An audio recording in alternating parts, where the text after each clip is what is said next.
Well, it's all come together. It's finally happened. We're all back. Well, kind of. Not in person back, but we have you, Chad. We're in 3 continents. 3 continents, 3 time zones. You were saying the moon looks beautiful tonight. It does. I'm from the future. It'll be a nice full moon this evening for everybody to take a look at. I woke up and there's about a half inch of snow covering the ground everywhere I look. Yeah, it was snowing here yesterday as well, as I was just saying. It's time like these that you really wish we went with globally offensive instead of talking counter. Again. Well, yeah, I see what you're saying because we're a bit more global in this very moment right here, right now. It's 8:35 p.m. where I am. Yanko, you'd be next in the list. What's it about? 1:35 p.m. 1:35 p.m. baby. See, nailed it. And then Jason, I think it's like the crack of fucking dawn. So we've got the whole day covered essentially. Yeah. Do you want to know anything about the day that Yanko and I can help you with as people from the future? Sure. What's gonna happen? How's the stock market looking? Yeah, pretty shit according to the news that I was watching. It wasn't great. There was something bad happened and there was some more bad and everything's on like a downturn. Everything's just bad. They weren't talking about the esports winter on the news. This is one thing that look, I've been home for a while now. It just keeps extending. But going to my parents' house and watching just like regular normie news is brain-numbingly fucked. I don't do that when I'm in Malta. Like, I'm not going to turn on the Maltese news. I don't give a fuck. But I don't even give a fuck over here. But there's like a current affair on and all these things. This is just, they're peddling bullshit propaganda. I don't even know how they do it. I think are people watching this shit? Yeah, people love it. People absolutely love it. Bro, I just said this yesterday. I was incredibly hungover yesterday.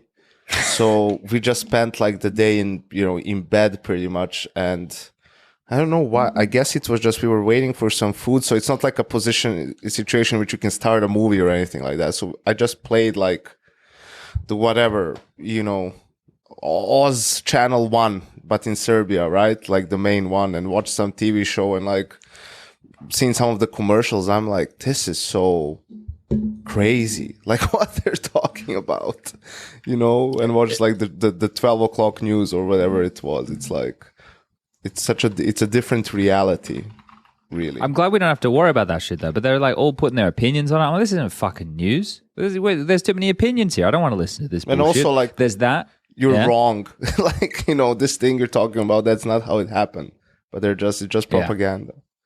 They do enjoy misrepresenting some of the facts out there. They give it a good crack, though. The old people tend to love it. I'll tell you what else since I've been home that I've noticed, and this is one of the things I've enjoyed a shitload is driving around, right? I've essentially been using my mum's car all the time, but I just hired one today because I extended for another 3 weeks. So I was like, fuck it, I should probably give her a car back so she can... she doesn't have a lot... She works at nighttime, so it's like not like she wasn't able to do her job, but during the day, I just like had the car all the time. And I've been driving almost non-stop since I've been here, just around all different places, just because I can, having the music loud, enjoying all that. It's great. But there are so many fucking roadworks in Perth. And it's always been that way. I've been remembering back since I've been driving since I was like 18 or whatever. This place is just constant roadworks. And every time I come back, there's more roadworks. So those are the 2 negative things about Perth that I had to talk about tonight, the news and the roadworks. Otherwise, it's fucking amazing. And I can't believe that I've been away from home for the better part of a decade. It's insane how good this place is. Too good. It is way too good here. We're never gonna get you back. You've done what happened to most of us after COVID. After we got the chance to like slow down and spend time at home, and you're like, fuck, home's actually pretty sweet. If you just keep your head down into the grind, you don't really notice those things, and now you're like, oh, this actually is pretty cool. But that's the thing. Like, I didn't realize when you're doing like events back to back to back, and when you just start, like it's mega hype and everything, and you're super excited. I'm still like excited to do the gig and everything, but you don't realize what's going on the other side of the world. And then when COVID happened, I didn't really have a choice to go home, right? Like there was no fucking way. Perth had some like really strict lockdowns. The borders closed even within the state, so that was the better part of 2 years or whatever. But they didn't get inundated with COVID, so that was pretty good. But yeah, just like. It's the little things. It's the little things that are coming back, and I don't have like a huge amount of friends here, but just being able to have a couple of people and they've all got kids and stuff, and I forgot how old we got, how quickly. Like I'm 34 now. Where the fuck did the time go? It's crazy, like how quick everything's kind of accelerated to this point. But yeah, I'm looking forward to hopefully coming back and spending more time here. The parents are getting on, and that's one of the things you want to make sure that you can be around to see them. See my mum bumping into things and having a good time. Sure. That's why I always felt like our job, the dynamic of it is kind of ideal in a way, because, you know, you go to a tournament and the tournament is like 2 weeks, 1 week, maybe 2 tournaments in a row. It's a couple of weeks, right? You just start getting homesick a little bit, you know, tired of being on the road. You get back home, you spend, you know, 2 weeks home, then, or you get to see all your people, hit your favorite spots, whatever. Then as home is starting to get a little bit boring in its own right, okay, I've had enough time just sitting on my ass.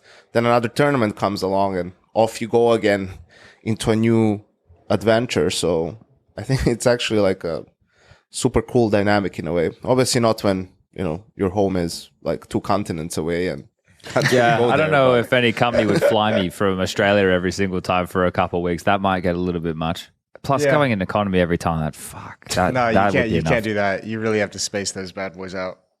Like you go a pretty big distance, Jason. Well, it's like 8 to 10 hours, right? For the long hauls. I mean, most of my trips are like around 14 or 15 hours, with the actual longest one being about like, I don't know, 7.5, 6 and a half hours. That's all right. It's not terrible. And like with the amount that we travel, I have like I can get upgraded on Delta flights from economy to Comfort Plus, you know. I get my 2 extra inches of leg space, the extra couple degrees of recline, which is like 20% extra for you. Yeah, exactly. I'm not exactly a large man, so I don't need the space. And, you know, I get the free drinks, and it's all good. It's all gravy. Fuck you. But there are those events. It wasn't a bold joke. Yeah, you know, he's going to different such low hanging fruit. No, but there are like there are certain events now where I'm just like the Middle Eastern events that are popping up that like want to fly me out for like 4 days, and I'm like, guys, like it's a 4 day long event. I'm not flying out there in an economy. It's like a 25-hour journey, you know, like if I'm flying out there for 4 days, I'm getting business class. You talking about this Bet Boom one? They reached out to me to work, and I was like, sorry guys, I'm on vacation right now. I would have loved to, but I did do that dick move where I was like, look, it's a short event and I'll spend more time in the air than I probably like, you know, than casting games. Like I need to fucking have business class for just such a quick turnaround. And especially if you thought your year was already over as well, right? Yeah. Because then you strap yourself back in and everything. It's one of these things where you know, I have kind of like mentally checked out of events after Bucharest. Yeah, I saw you fisting a turkey the other day. You've obviously got the kid to worry about. It's great. I was responsible for Thanksgiving for the family for the first time. The turkey and the stuffing and the gravy was all me, and those are like the 3 Thanksgiving staples, you know. So yeah, and the Packers beating the Lions. We don't really talk about that so much. Actually, I didn't watch any NFL this year on Thanksgiving. I had Counter-Strike on the whole day. Complexity. Oh, really? So, yeah, it was Thanksgiving Counter-Strike. Yeah. Well, they're looking better than they ever have. So we have a positive for them right there. But Jason, I received a message from my mate this morning, and he said, if you're not sold on kids, I think Daryl, which is his partner, Daryl being a woman. Apparently it's a woman's name as well.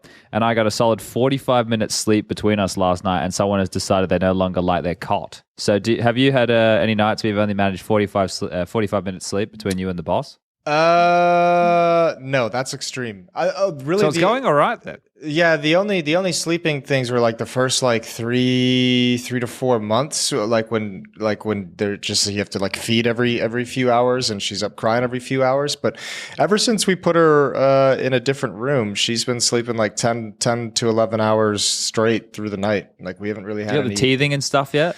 Yeah, she's been doing some teething, but even then, like she handled it well. Like going down was hard, but once she's down, and we get like 10, 11 hours straight at night. So, I mean, I don't have a single thing to complain about in terms of sleep. And everyone's just been telling me I got very lucky to have a baby like this. And I'm just like, yeah, a super baby. So. Yeah, I'll take it. Yeah. Yeah. So no sleeping issues. Yeah. Yeah. All right. Well, fair enough. Yanka, you having any kids yet? No, not yet. But who knows? Soon, maybe. Yeah, why not? Not that I know of. Come on. Yeah, well, that's another problem as well. Get on your horse. Yeah, I think I'll have to. You know, everyone's doing it. It's like just all the cool kids. The change, the change in dynamics. You know, I don't want to be like old and alone and like just be like the cool uncle, and then all of a sudden it's not cool anymore when you're 55. Yeah, it's everyone's having a hard time saving for retirement, so you have to have a kid to pay for you instead. But don't you have to? It doesn't cost like Nice a shitload of money to your get there. real reasons. How is she going to make you money, Jason? What are you going to exploit her with? Are you going to go the Tiger Woods route? Are you going to be going golf? What are you thinking? King Richard. I haven't. King Moses. Yeah, I haven't really decided. Maybe it'll be esports. I'm gonna get her into some upcoming esports game. It's not out yet. It's gonna be one of the new wave ones. It'll probably be in VR. Yeah, VR haptic feedback systems. It'll probably involve Neuralink. She'll be like one of the first test babies to have the Neuralink implanted. And we're just gonna get her on the train with some brand new tech before everyone else, and that's how I'm gonna do it. Okay. Yeah, no, I'm looking forward to seeing that. We'll use yours as the test dummy, and then if Yanko and I do have a couple, yeah, we you can guys see just if be it works staggered out or 3 not. years behind me, and yeah, We'll take our time. Yeah, We'll yours take is our going to be time. the trailblazer, Jason, and ours are going to cash in, actually. perfect. As long as we're all in this together, right, guys? Yes. Right. Of course. But what have I missed, right? Like, you guys, how many episodes have you guys done without me? Like, at least three. Three? I think I think three. There's lots happened, huh? a couple of rough ones in there. Kind of like, I mean, well, like the problem is like most, like the transition to CS2 has just all been like roster changes, right? So like it's not really, we haven't like had any of like the kicking in of like the new ranking system for the major hasn't really kicked in all that much yet. The new like tournament structures for TOs that they have to like change around hasn't really changed a whole lot. So like it's just all been like roster changes and still is. I feel like it's like, to be honest, the professional side, because I'm trying to separate the two at the moment, right? The change of game is one thing, but the professional side at the moment is just fucking, ugh. Like, what is there to get excited about? The games are fun. I'll say, like, it's interesting. Yes. I feel like a lot of like the news around the pro scene is a little bit bland and boring at the moment. But like the games are fun to watch at the moment.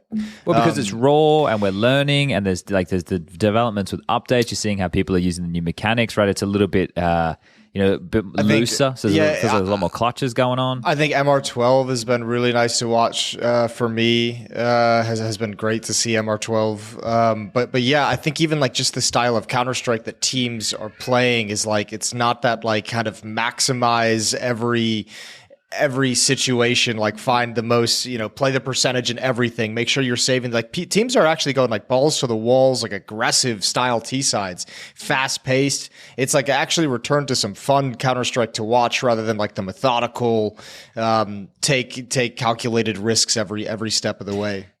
It feels like that's a bit of column A and a bit of column B of what we're talking about there, right? Obviously, new game, but then the fact that there are all these roster changes going on, and some of them aren't even like permanent. Some of them are just like temporary plugging of holes, or like things are changing and it's not set in stone. There's going to be more roster changes to come. Like we know that's the fact with a bunch of these teams. We just had the news today about Snappy and Saw departing ENCE, right? So they have to end up somewhere. But that's one of the things. You're looking at all of this from the professional side, and you're like, okay, well, we're still trying to sort everybody out in the lead up to the major, which hopefully everyone can get their shit sorted because that's coming real damn quick. I think it starts on like the open qualifiers and stuff, starting like the 12th of January or something. So that's going to come really, really fast. We're at the end of November already. And then you look at the developments of the game. I haven't been able to play since I've been here, right? Like I only have my laptop, and there's fuck all LAN cafes here, so I haven't actually spent the time to go and play. But it feels like people are happier with each and every update that Valve have done recently. So the game is obviously trending upwards, which I think was the expectation. It's just still one of these things where it comes out, and I think people were disappointed is probably fair to say. But as long as they're getting there, as long as they're getting good feedback after each and every one of these events with the pros on LAN, then we will end up in the right place. It's just a matter of how long that's going to take. But yeah, I was watching Blast. I didn't watch the final last night because that was at like midnight my time, and I'm already in bed by then because I'm a fucking old man. But I was watching back the demo of the final today, and I was like, Vertigo. That was a fucking quick game of Counter-Strike, wasn't it? I think we go back. We just had what? A year ago, 6 months ago, everyone be like, fuck best of fives fucking suck. I don't want to watch a fucking best of five. And now everyone's like, every final should be a best of five in MR12. And it's like, yeah, it probably should be, because then you don't need to have these dog shit fucking show matches on Sundays to satiate the entertainment for the live viewer. That might actually be the best argument for best of five, is that we get to take away show matches. That might be show matches, man. I mean, I'm part of like the fuck best of five crew. Maybe it does make a little bit more sense with MR12, but but I mean, you know, you use an extreme example here of just a complete fucking shattering blowout of 13-3, and yeah, it's gonna. I mean, that was always kind of like the logic of the show matches and even the best of fives is making sure that final day in the arena has enough entertainment for the value that the fans are spending to get the tickets, right? So yeah, there's some arguments for it, but I don't know. The only thing is like, do I want, you know, dream ESL Challenger Jean Copping to be a best of 5 final? No, probably not. I think sure. it's S tier So tournaments, obviously, right? like, you know, Katowice, Cologne, the Blast finals. I guess at this point you can put Pro League in there as well because it's such a long.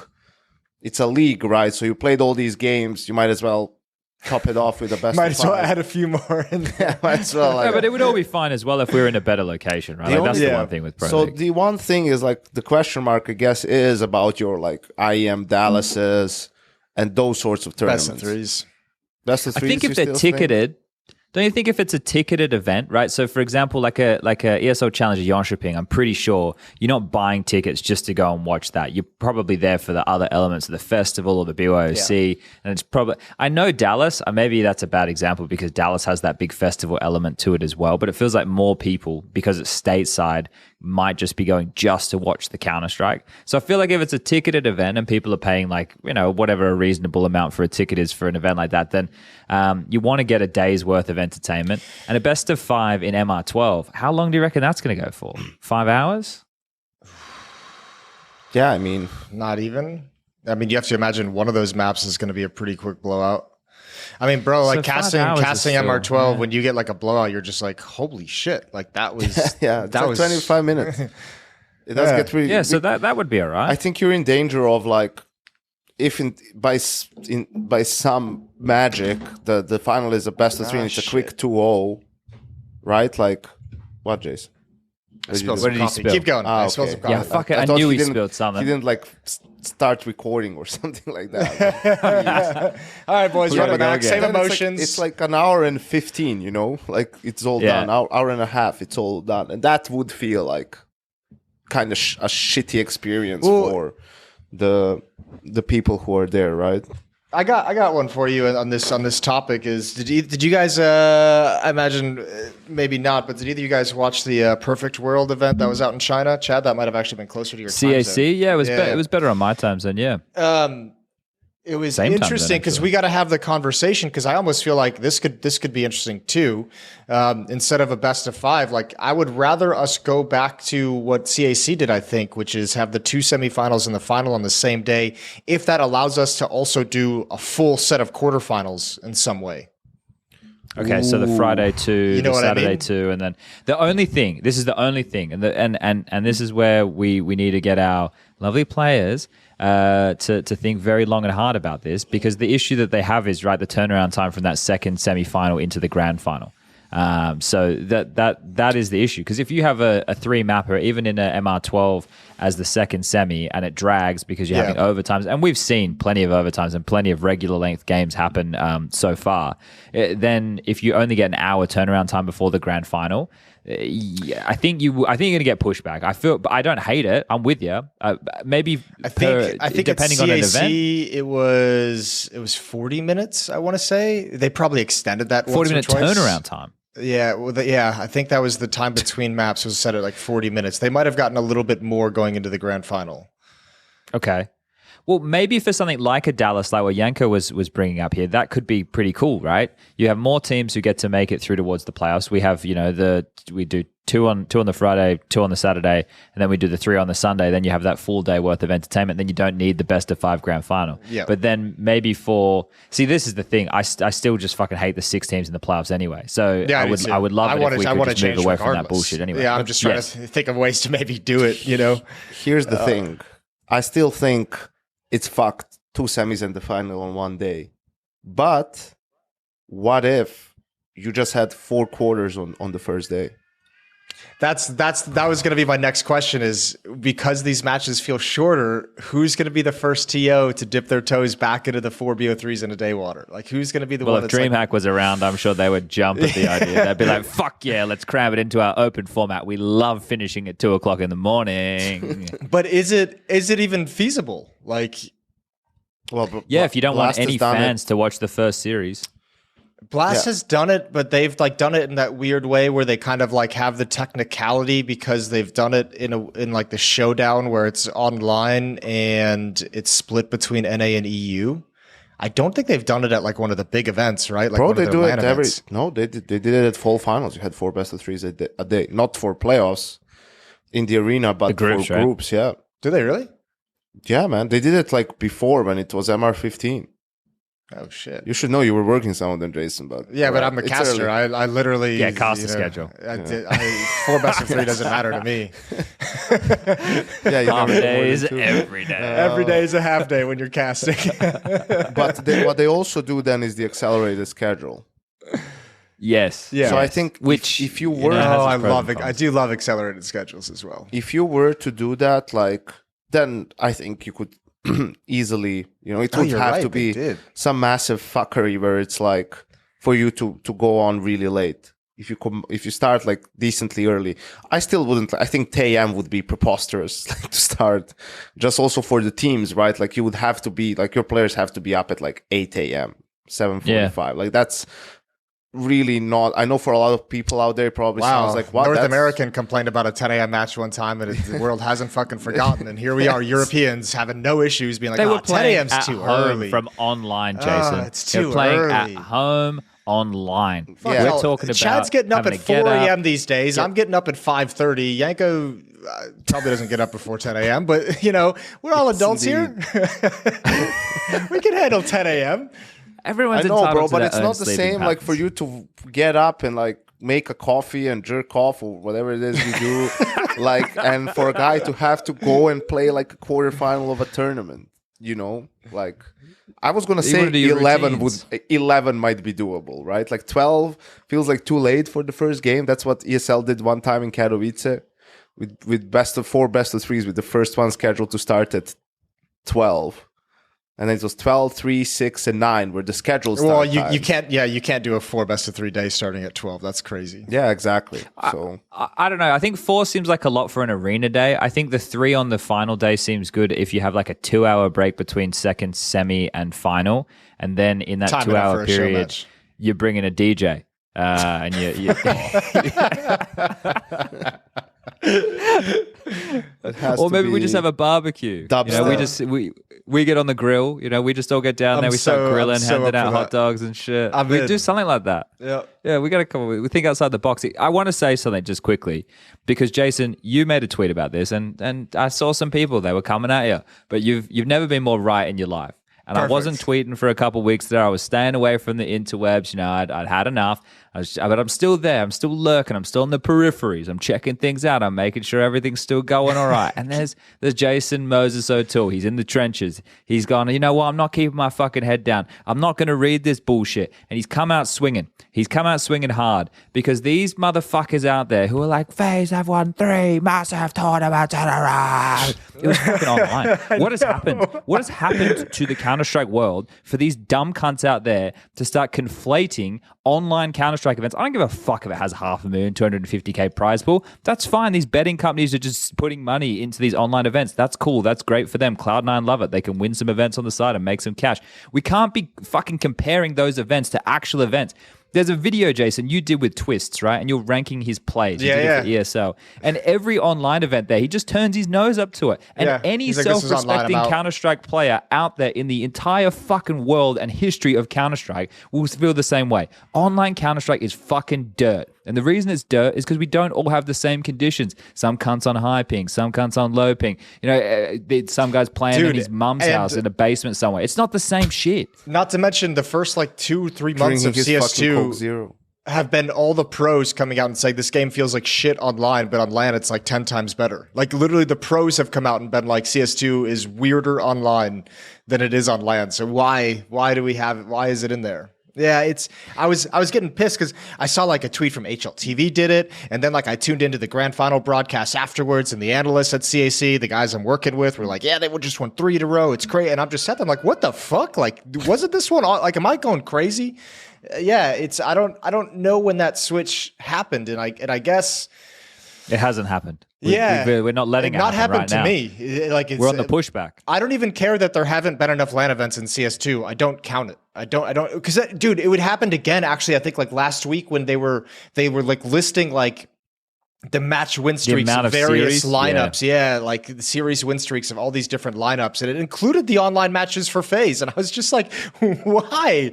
What is this? And so Yeah, people for a have lot just of these lost teams, the plot.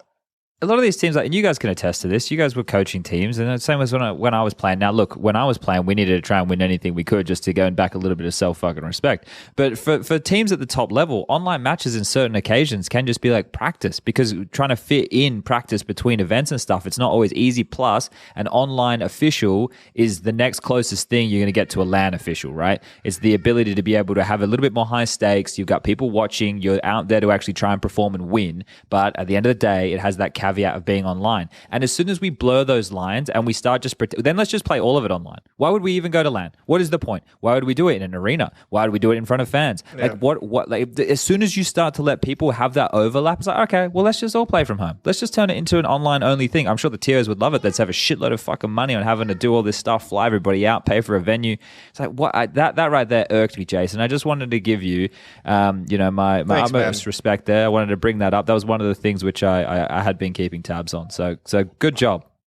I'm with you. I've been avoiding the Twitters towards the end of the year as well, but every once in a while, there's something out there in the world that gets me riled up. I think it's fine, like to say, they're on this match win streak, kind of in a sense of like, they're on a hot streak, right? But you're not going to put it up there when you talk about historical like win streaks when others have just done it on LAN exclusively, right? Like the Navi, Astralis, G2 ones that were up there, right? Like I feel like that is just kind of egregious.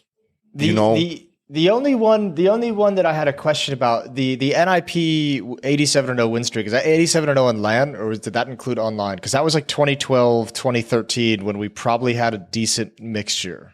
I think it has to be online as well. Is that all online?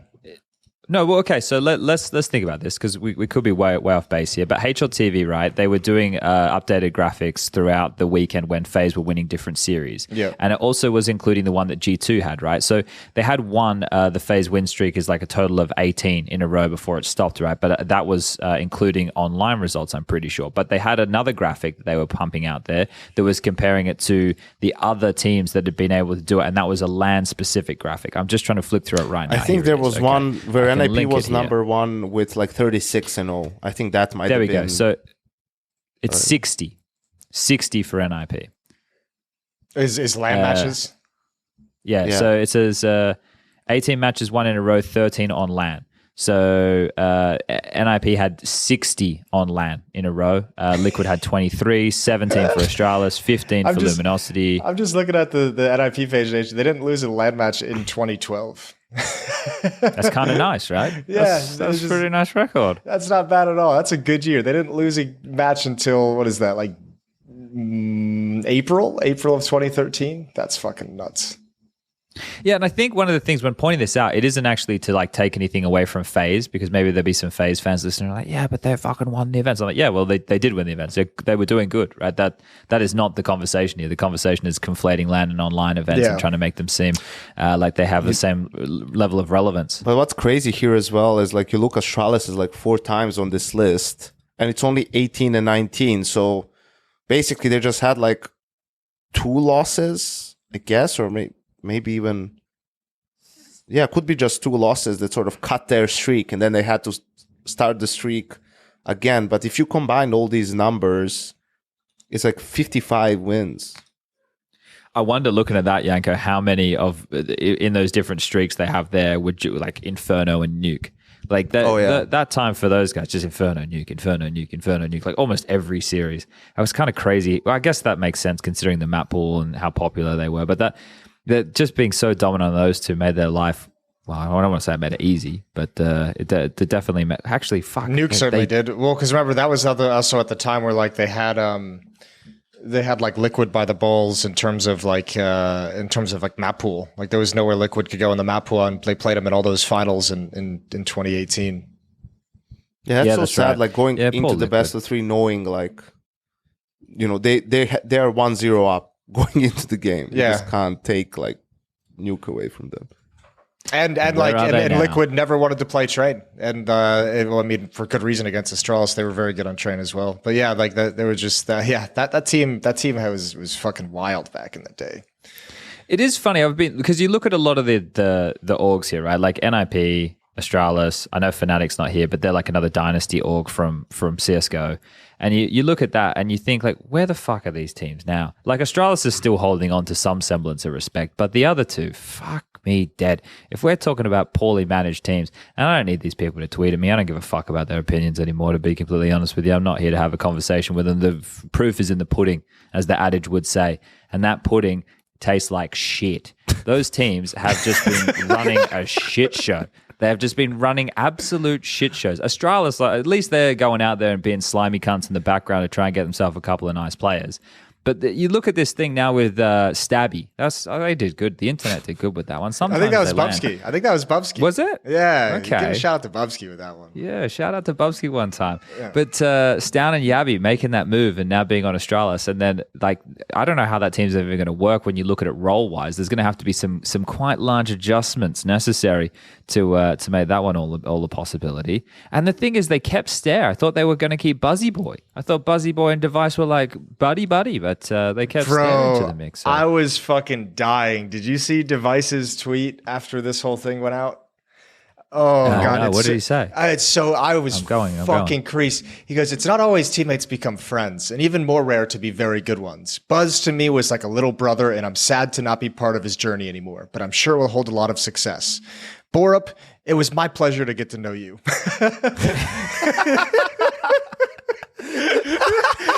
Well, it's a bit of a contrast. And he tags him in the same tweet. It's just like, holy shit.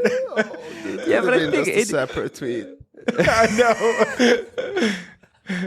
They had different relationships, didn't they? Definitely That's different so relationships. crazy. I didn't even catch that. Thank you.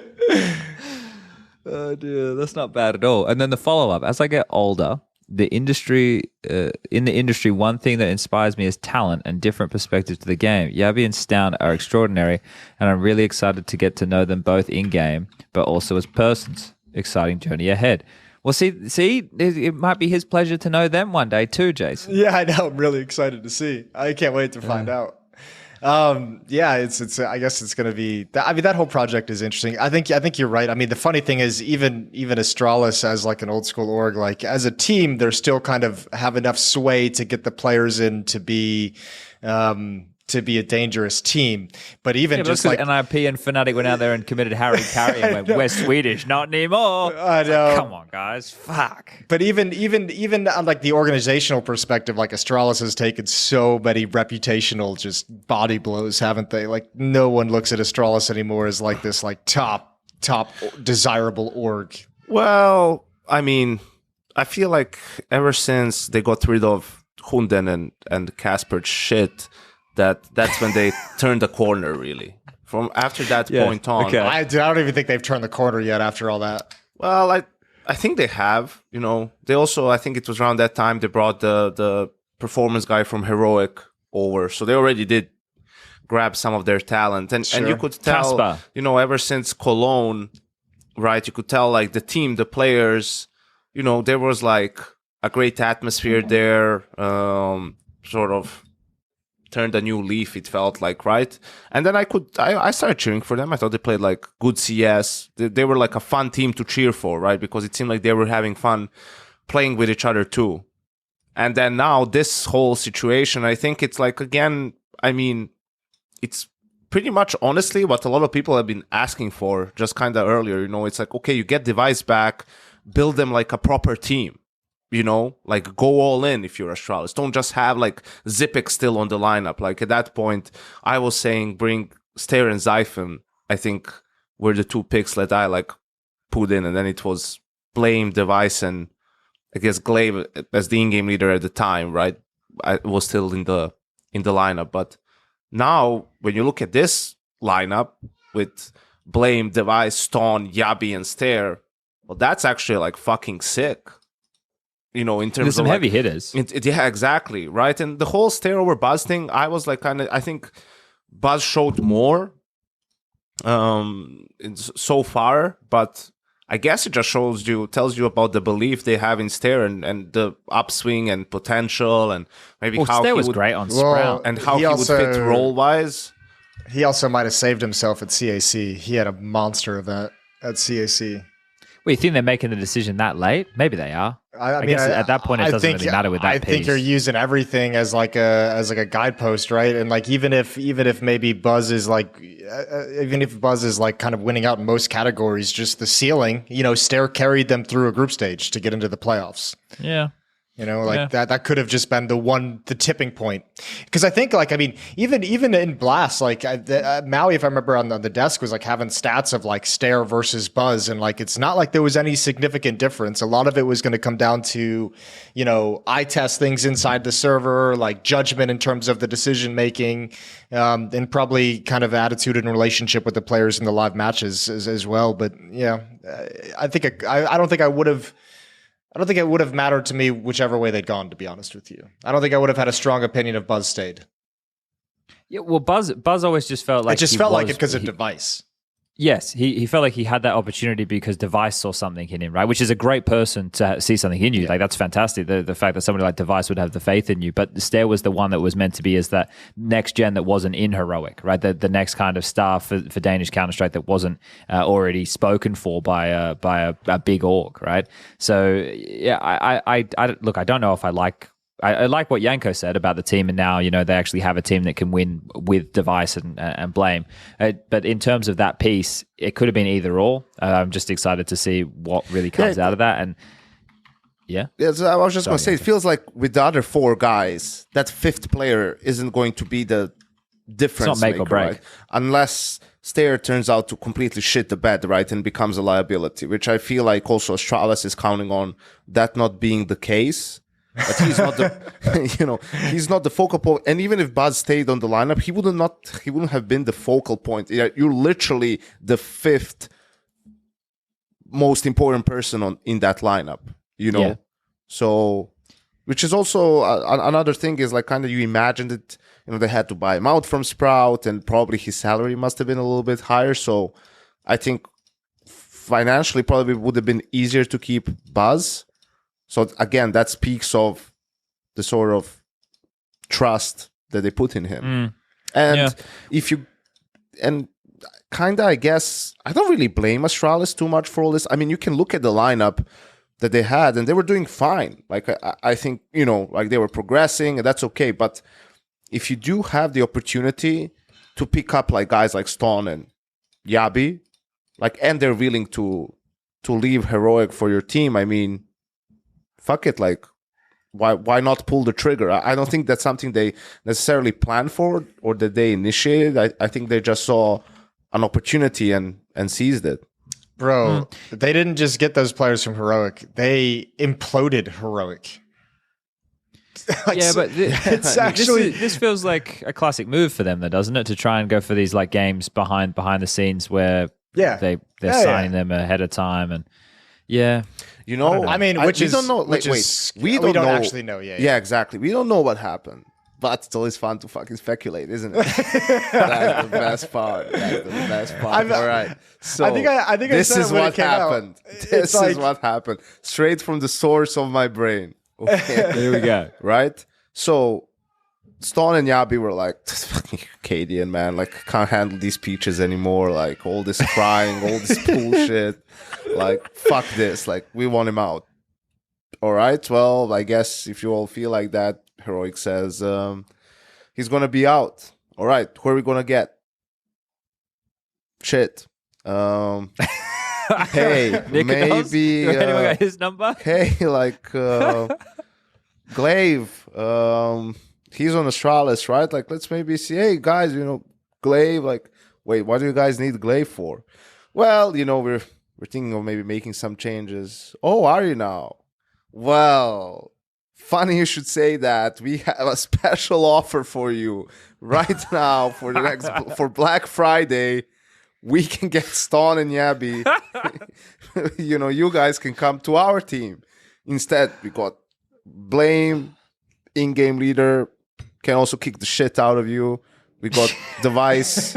Everyone wants to play with Device, right? Yeah. And we'll leave one of the guys. No one cares about them, right? How does that sound? Actually, that sounds much better than having to find like a new in-game leader and go through all that stuff again. So yeah, we'll take you up on that. Thank you very much. Yeah, that's the thing with Heroic, because this is where I go next, Yanko, and I like that story. And if maybe someone could visualize that, they could animate it, I'd say that's probably how it goes down. There's multiple phones ringing, the stock exchange that Astralis were on, it's all happening. But look, I think now I look at the Heroic situation, I think, well, what the fuck happens over there? Because that team is essentially like, they're cooked now. I think Shush is great. I think Shush is a great player. They got Dupree, temporarily until the end of the year. And why would he to play the resign? World Finals. Well, I don't know. Well, who else is he going to play for? I don't know, but surely there's got to be. Surely for Dupree, he could find something better than rebuilding a Heroic project, right? I think that's probably perfect for him, actually. Right? Like, if let's say, well, considering he's at the tail end of his career, right? What do you squeeze out? Maybe 2 more years? I mean, I guess in one sense, the biggest benefit is they have a whole lot of salary freed up for his permanent contract. But they're meant to be playing in this Bet Boom event in Dubai. But let's right? just do this. What do you do if you're Heroic at this point? Do you go out and get Glaive? Well, where's Snappy going? Are we assuming Snappy's going to Falcons? We're assuming Snappy's going to Falcons. I don't think anyone can be 100% at this point.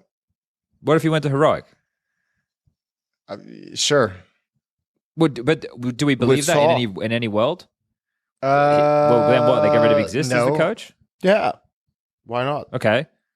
Yeah. I look. I'm in a sense of listen, it sucks for Richard, but I mean, Snappy and Saw as a duo feels like much more potent than Snappy and Exist. Yeah. It's already established. I can see that. Just the way it is. I actually didn't even see Saw leaving ENCE as like a that never entered my brain as a possibility. That's like really weird to me because I remember but it has to be a decent offer then. I remember when we had the conversation, Yanko, a couple episodes back, it was kind of like, well, Snappy's gone, but at least Saw's still there. Like at least Saw can help ease the transition, and now it's like, fuck, he's gone too. Well, because the rumor on the grapevine is that Glaive is either going to ENCE or Heroic, one of the two. Right, and I feel like if Snappy's going to Falcons, well, then it could be either of the two for Glaive. But if Snappy's not going to Falcons and he's going to Heroic instead, well, then that means that Glaive's option would probably be to ENCE, right? So this is where it gets a little bit like I don't know, we're playing musical chairs right now, and it's where players and orgs are trying to see what players they can get, and then that's determining where everybody else ends up. Jason. It sounds comfy. That was my back. That wasn't the chair. Sorry, I think you want to plug the chair brand. Maybe we can get a sponsor for it. Yeah, it's actually the Logitech and Herman Miller collab. Okay. All right. Well, I don't know if they'll sponsor our podcast. I think maybe probably not. Too many bad words. I but also have their chair for what it's worth. And if we tell them to send like 4 chairs to every location that we do events, that could be cool. Okay. Yeah, just a little bit of shipping for that one. Hey, their office is like 30 minutes down the road from me. I can go have a chat with them. That'd be great. Yeah, have a word. See what they say. Get back to us by end of the week if you could, Jason. That'd be great. I want a report on Yanko on my table by end of business Friday. Where were we? Heroic. My biggest question is, who do you get as a Danish AWPer? Do you get Acor from Gamer Legion? Do you try Lucky or Farley again? Probably not the last two. So what, you get Acor from Gamer Legion? Surely you take a risk. Surely there's got to be some young talent somewhere and you just build it up. Okay. On an AWPer. One of the most... Well, actually, CS2 I was maybe not as important. Yeah, okay. Maybe you're right. Maybe I mean, dude, Boomich is a main opera at the moment. Take a fucking risk somewhere. Like you can handle it. That is a pretty good point. And he didn't look terrible as well, which is kind of scary. I mean, Heroic at the moment is 24th ranked team in Europe. They're not even in the top 30 in the world. They only got 3 players. Exactly. So, and also one of those 3 players is Tassis. So. Tessa's still taking shots. But I mean, in a new lineup, who knows? But the problem is, like, Heroic went from being a contender team to having no players. Like, how does that even fucking happen? Like, they got still getting owned. They got fucking owned. Like, they just got, because first it was like, all right, we'll get rid of Katie for you, and then fucking Stone and Yabi bail on them. So now they've lost Katie and they lost Stone and Yabi. They lost 3 of their most important players, and with having no one in the pipeline to replace those guys. Which you imagine at the very least, they should be getting like some decent fucking chunk of change for those players. So they would be in a position to buy out some guys themselves, which is maybe why this whole like snappy thing is like, because you also have to realize, I'm fairly certain that there were discussions between Falcons and ENCE about snappy, for sure. But if you're snappy and then you're seeing like, oh, Niko was supposed to be on that team, but isn't, like there's still unknowns when it comes to that lineup and whatnot. And if at that point Heroic is coming in with an offer as well, and in Heroic you could stay with your coach, right, where we know there's mutual respect and admiration and love even, who knows. You know, what that would be the better case for you. Also, you're a Dane playing for a Danish org, right? And sure, you have Shush, Tesses, yourself, you need an Opper, right? But that's the big problem for Denmark. It feels like... But that's what I'm saying. A-Core, like he could be serviceable, maybe not. I don't know. I feel like it's definitely also doable in terms of buying him out and getting him, right? Like either that or fucking Far League back in the mix again. How's Lucky? Did he learn how to play with an all by now? Yeah, fucking hell. You know, him and Lucky, those poor guys, man, just getting like absolutely cucked. Oh dear. Yeah, but Heroic is the biggest mystery right now. And then it would make sense if, like, you know, GLAIVE and Kuban just go to ENCE. I mean, if that makes sense for you. I don't know. Fnatic's a pretty big mystery at the moment. Well, apparently the rumor is, if you're reading the dirt sheets, aka HLTV forums, which I know we all are all the time, every day, they seem to be postulating that they're getting this Maddie S kid, SDY, and Body. I don't know, like the thread is literally called Fnatic Confirmed. So, you know, this is what the internet's saying. I don't know. I just fucking what? This can't be real. I just read shit. I just read stuff all the time. I like seeing what people are throwing out there. They are straight up down to just Crimson Afro. That's it. That's the team. Yeah. Our boy Crims still trucking along. Never give up. Hashtag don't stop believing. What a fucking But I like legend. the idea that like bringing in Hampus and Brolin, right, with Crims, and then you've at least got 3, and then you take Nork from Apex. There you go. You've got 4. Find yourself another Swede. I'm sure there'll be one of them at like a Inferno Online somewhere that you could just go and pick up to play with. Take Isaac from Gamer Legion while we're at it. I don't know. Like at this point, at least just get some fucking identity back, because I'm fucking done with every second team being an international team. You're all disgusting. You all make me feel sick. I don't think they have the money for all that. Yeah, that is the feeling that I get with Fnatic. They don't want to spend, or they don't have it. The esports winter very cold over there. NIP. I get the sense with them too. Like all their... Oh God, not that Look at team NIP's again. team. Look at NIP's roster. Bro, Alex, Esatag, Config, Rez, Head Trick. The only player I'd take from that roster to do anything with is Head Trick. There's fucking nothing to get excited about with that NIP roster. There's not a single thing. It's like that thing. How do you guys say it? Like when you see a car crash coming, you can't take your eyes off of it.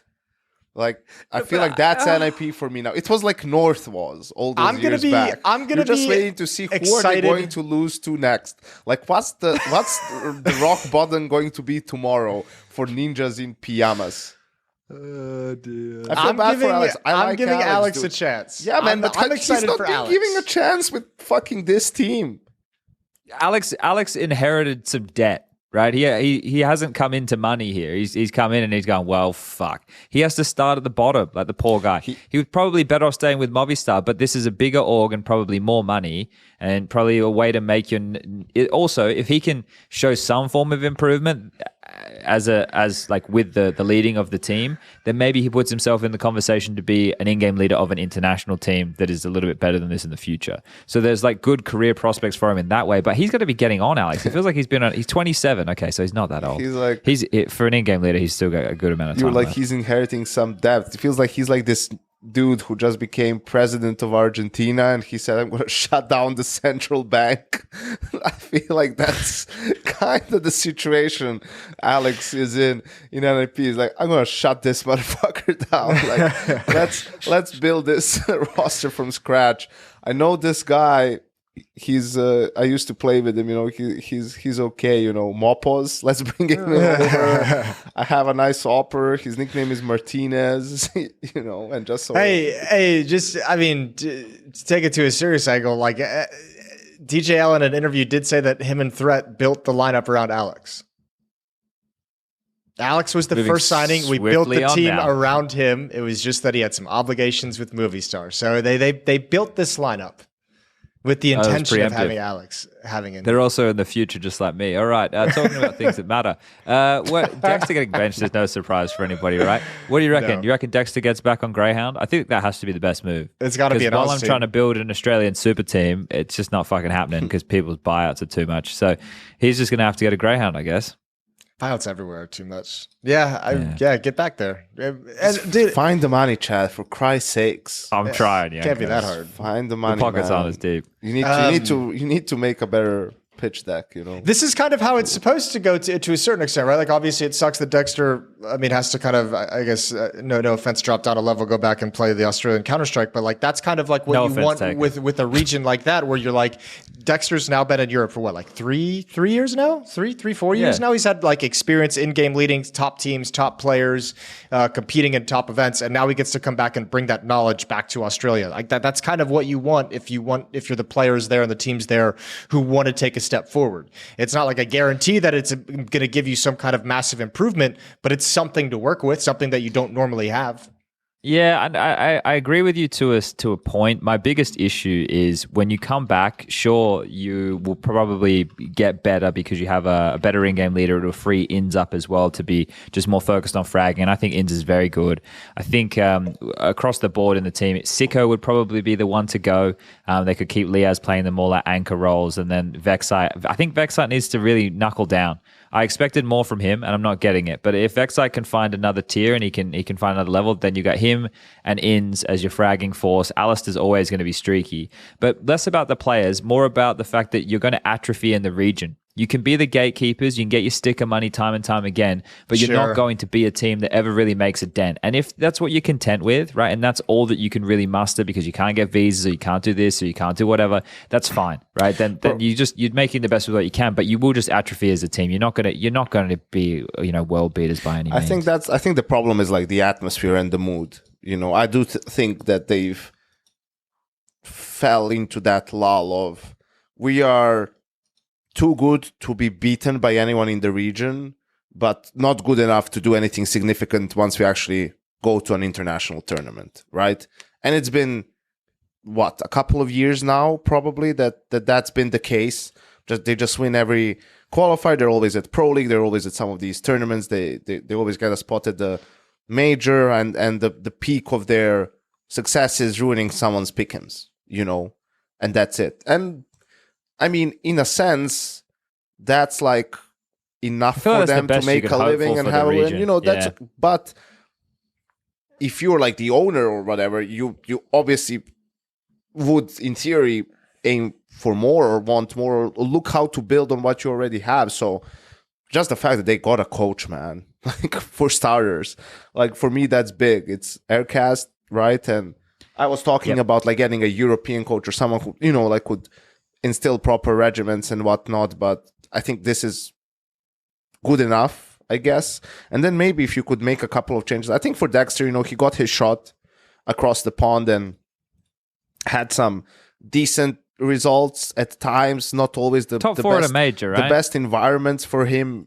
either, in a way, but you know, it does feel like his stock has fallen now to some extent where, you know, which team would be picking him up, and is it more worth for him to play like, you know, let's just say for a team like Sprout than it would be to just go back home and play with your countrymen, and then you have the added benefit of, hey, if you actually do something that's never been done before, or if you do manage to take them a notch up, well, then that would be such a better feeling, right? I mean, just look at 100%. Look a little bit at complexity with a leash, right? Like I think the biggest change is the change of the mindset, right? And having higher aspirations and having more confidence, and then everything builds on top of that. Yeah, no, I agree. I think it'd be better for him as well because being away from home, I know that Mouse would have looked after him quite well. And I'm not saying Fnatic didn't either, but being away from home and doing it over, I know it's tough, and I didn't last anywhere near as long as what he did, and I think there's other things as well. When you're going into these teams with people from different nationalities, and you're not like the head chef, like he's going in to do a job, and he's meant to be the head chef, but you're not getting treated that way. Like you can guarantee it, and then to be an in-game leader and to not be able to have like full control of stuff, that's a really hard place to find yourself in the beginning. So look, I'm obviously going to be more biased to my countrymen and stuff. I don't know the whole situation, I don't know the whole story, but I'm going to make either more excuses or be a little bit more lenient on them, right? That's just the way fucking things are going to operate. So if you all want to get upset with that, you can, but that's just the fact of the fucking matter. Jason, sorry I interrupted you rudely. What were you going to say? I don't know. Did you interrupt me? I don't. Well, you were going to say something, and I kept going. Cool. Well, I think you did a great job with it. To be honest with you, I actually have no idea what I was going to say. To be honest, that's all right. I'll go to Justin now because Justin's the opposite of what you were saying, Yanko. Like in the sense that, like for Dexter, maybe the best option he could get is like a Sprout or a TSM or something along those lines. Whereas Justin, if I don't know which team, right, he could go to because I look and it looks pretty bleak. Well, hang on a second. Still think he's got You can't like just fucking go into that. You have to start from the beginning. You have to give us your thoughts on what the fuck happened and what the fuck is G2 doing. I don't really care what G2 are doing. G2 can get fucked. The thing that is bullshit about it, I don't really care about them replacing him. Go for it. That's all good, right? The thing that gets cited and you see people talking about it is, oh, okay, he's not vocal enough. You're in a team with fucking Hunter, Niko, and you've got Monacy running around with an AWP. Well, you want everyone to have an opinion all the time, do you? I think Justin's biggest thing was probably that there were certain areas where he could contribute more within rounds, but he, didn't want to or didn't take the initiative to do so. And that's probably the thing that the team were hoping to get a bit more of. I don't think Nex is a bad replacement by any stretch of the imagination. I wouldn't like to be Hooksy in that team, to be completely honest with anybody playing at home. I think I'd just be looking at the clock every day going, I get another day. It's just a matter of time between Nexa decides he wants to in-game lead a little bit, Yeah. Or he gets told by Niko he is, You know what? Actually, here's another thing that no, but this one pissed me off. This one's another one that got my feckles up. When Niko goes, how much power do people think I have in this team? Hey, mate, you're the one who were going to go to Falcons and then you decided you wanted to come back to G2 and then changes happened in G2. I'm not saying that Niko is the one who decided to make the changes, but to say that you don't have power as one of the absolute star players, one of the franchise Counter-Strike names, one of the most well-known Counter-Strike players, of course you do. You have power. You're not the one making the decisions. I'm not saying he's judge, jury, and executioner by any stretch. But like what Niko says holds a whole lot more weight than what a Hooksy or a JKS or a fucking Swanee in that team says. Yeah. Right? Like what Niko says is the most important shit. And again, not saying that he, advocated for these changes or anything along those lines or decided even who to bring in. I'm just saying that what Niko wants, Niko's probably going to fucking get. And that's just what happens when you're a superstar. Like you're in that position to have Falcons coming after you. They're headhunting. They want to be able to pick you up as a player for their team, right? He's in the best position. Whereas other players in a lot of these rosters, they're not in that same position. They don't have people coming after them to try and pick them up. You're in the driver's seat. So to read that, like I understand what he's saying. Like he's saying, I'm not the one making the decision, sure, but you're the one with all the influence. You're the one that everybody wants to play with. Imagine getting the opportunity to play with Niko. Like, that would be amazing. That would be a fucking awesome experience to get to play with one of the absolute best Counter-Strike players to ever do it.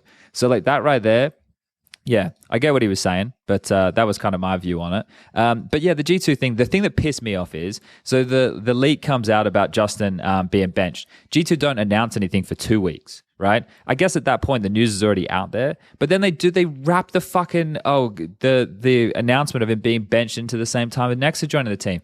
Put it out early so the kid can at least try and explore some of his prospects and options before everybody starts battening down the hatches with the major cycle. Imagine if the shit didn't get leaked and they held on to it until the Nexa deal was done. You add another 2 weeks on top of that before the guy could even start searching and looking for things. That's what I think is bullshit. That's what I don't like. And I have a decent understanding of what was going on behind the scenes. They weren't even fucking talking to Justin for weeks at a time after Sydney. He was messaging the management of the team and nobody was fucking replying to him. He's in Australia right now and he was trying to work out when he had to get back to Europe for practice and his manager was ghosting him for weeks at a time. That's what I think is fucking bullshit and that's what I think is just amateur fucking hour. That is dog shit. That is how shit was done back in the day. If you're looking at changes and he's one of the names, have the gall to say, hey, Justin, right now we're exploring our options. We don't know if you're part of the future plans, but we'll let you know when we have something to share. Don't go fucking quiet and do what we used to do and message people on Steam and have all these background conversations. Then one day a guy's cut. That's what we did 10, 15 years ago.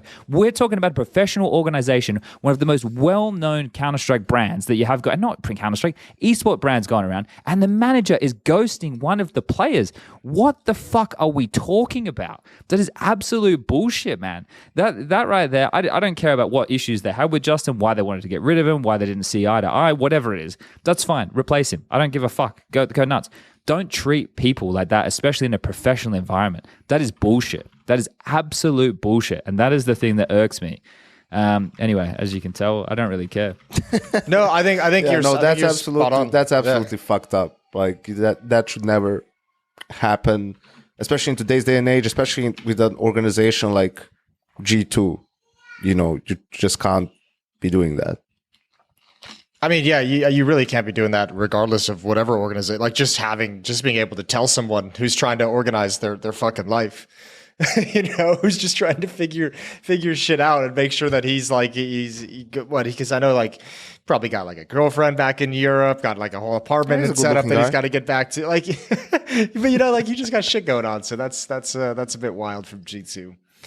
I'm sure he's enjoying having a bit of extra time at home. Yeah, I bet he's like professional career. Yeah, that part's hard. Like having that professional side hanging over your head, because that's just a constant level of stress. I think it's just a fucked up thing as well, where it's like you have to do better. Like you have to make some shit up. Like you have to find a way to deal with these things, because like sure, maybe for G2 a lot of things were unknown. Like is Niko leaving? Is he staying? Which players do we need to change? What do we need to do? So you don't really know what to tell him, but you have to tell him something. Jesus Christ, you can't just be like... It's so crazy, though, how much everything changed. Because after Sydney, Hunter's meant to be going to Vitality, Niko's meant to be going to Falcons, and Mondesi wants to join Cloud9. And now they're all still there, and Justin's not. And that's the situation we find ourselves in. Like that, after Sydney, that was the situation. It was just going to be Hooksy and Justin, and that was going to be it. And then, so Niko, obviously, the deal doesn't work out with Falcons, right? Whatever happened there. Hunter doesn't make the move because Niko's not going. So he stays. So now Mezzi's over there at Vitality. He just won a fucking trophy. He can't be happier than mate. That Vertigo game yesterday for him and Twist. I watched the demo back today. I can't believe that first half of Counter-Strike. The two of them just like not doing it. Like, well, obviously they're doing things, but Mezzi just waiting for pushes, not doing anything the entire time outside B, and Twist just getting fucking hammered. Poor Twist. Yeah. Oh, didn't get a kill that entire first half. That's a fucking rough game. I think and that's him and his Mezzi, last game for FaZe. Him and Mezzi combined for 0-15, I think it was, or something like that, wasn't it? Like the first 11 rounds. The first half. Yeah, it could be more. Yeah, I mean, that's another crazy thing. FaZe, I'm pretty sure. Yeah, I think so as well. But not because of the scoreline, by the way. Yeah, no, that was decided a while ago. This guy. Yeah, that's another crazy thing is like I feel like we've just been like kind of waiting. Like this whole like Liquid project that like everyone knows is coming and everyone knows what the lineup is going to be, that just is like everyone's like, okay, well there's still more explosions coming, more rosters are going to be breaking up pretty soon here. But that's the thing, right? So you can see this cascade effect. So Twist goes to Liquid, Frozen goes to FaZe, Who goes to Mouse. Snappy's left ENCE, so then they're left with Nertz, Madden, Dihar, and Sampayas. Nertz would have gone to G2, by the way, if Niko had gone to Falcons. There you go, everybody. That's a fun one. I'm surprised Sampayas isn't going to Falcons. I thought maybe they would take Snappy and Sampayas to go to Falcons, but I guess that's not happening. Complexity can stay as they are because OC is going to NRG, but I would look at replacing Halzek with OC if I could. Yeah. What else we got here? Na'Vi, great. They're cool. VP are fine. Cloud9, I don't know if they're pulling out. Like, Yanko, you must have loved seeing that picture of Groove with some emotion, mate. That must have got you like half barred up. You must have gone, oh, yeah, bro, a little bit of morning wood here. I did. Well, I wouldn't go that fucking far. Afternoon wood. Chad. Mate, I'm lucky if I get wooded all these days. So. You're not that old. God bless. It's what I use in my hair, mate. You look at the side effects of finasteride and minoxidil and you tell me what's going on. Oh, God. No, yeah, definitely was excited. Not that excited, but nice excited. I think, yeah, that's what they've been missing in Cloud9 for a long time. Just a little bit more emotion, getting fired up, right? I mean, you all been there when it comes to some of those, especially stage games, playoff games, man, it's not all about the X's and O's. Like, and you can't like influence that as much once the game goes live. You've done all that shit in practice, in game prep and whatnot. At that point, it's about like getting people to be in a good mood, to have good energy, right? To fight and to try and come up with solutions on the fly and to have that sort of never give up mentality, right? And to try to get the most out of your players at that point. So, and sometimes just need a boomage to make it possible, Yanko. Yeah, what is boomage doing? how is fucking So how is the confused. solution for Cloud9 to bench SHIRO, like for SHIRO to not be a part of the team, to bring in Big Boomage. Boom to in-game lead again and take up the op? How is this like the best we've seen of Cloud9? It's perfect. It's absolutely perfect. Oh dear, that so was the crazy. missing Where the piece fuck does all SHIRO along. still go? I didn't even. No one even mentioned Boomage's name for like 2 years. How how is it that not electronic? not in relation to Counter-Strike at least. How is electronic like Boomage's biggest fan, and he's just like, I know it. I'll bring him back. I got it. It's weird. What was it? Did Electronic even came out and said in an interview like that he's not a? Well, it's funny. He said he's not. He doesn't think he'd be a good in-game leader because he's too emotional. And emotional is like the last way that I would have described Electronic. No, I think that means a ragey cunt. Yeah. No, I mean, get it. not literally, but he's like, well, it's one of those things where something goes wrong and a guy didn't really do exactly what you told him. You're going to let him know about it, like going into the next round too. Is like, and you have to have. It's weird, like being an in-game leader, because you do have to have the memory of a goldfish in one sense, where you need to forget that shit like quickly and move on to the next round. But also, you sort of need to keep track of what's been happening, like. Right, to know from the what to logical side of call things. and all of that stuff. So yeah, I can see how But for Electronic at this time it's still a bit too early in his career. He still hasn't wisened up. I'm with you though. I still think like the most intriguing thing about Cloud9 is where Shiro's going to go. Like He doesn't really have many options, does he? yeah, I think we tried to play through this before with Yanko, and why wouldn't you do it if you're Falcons? Like that was my take. Like why wouldn't you go for it? And You need to Glando come with not very English good. lessons. Yeah, well, they've all dealt that- with they've done the language barrier thing. They've gone through it. I don't think Shiro's exactly like zero English. You know, At this point, it's probably worth the risk for Falcons. Bro, we considering already sorry, Chad, but we already had this conversation, Jason. And Yeah. what happened, Chad, was a guy linked to us on Twitter the content you did with Shiro at Pro League. That's how fucking good his English. That's where his English is at.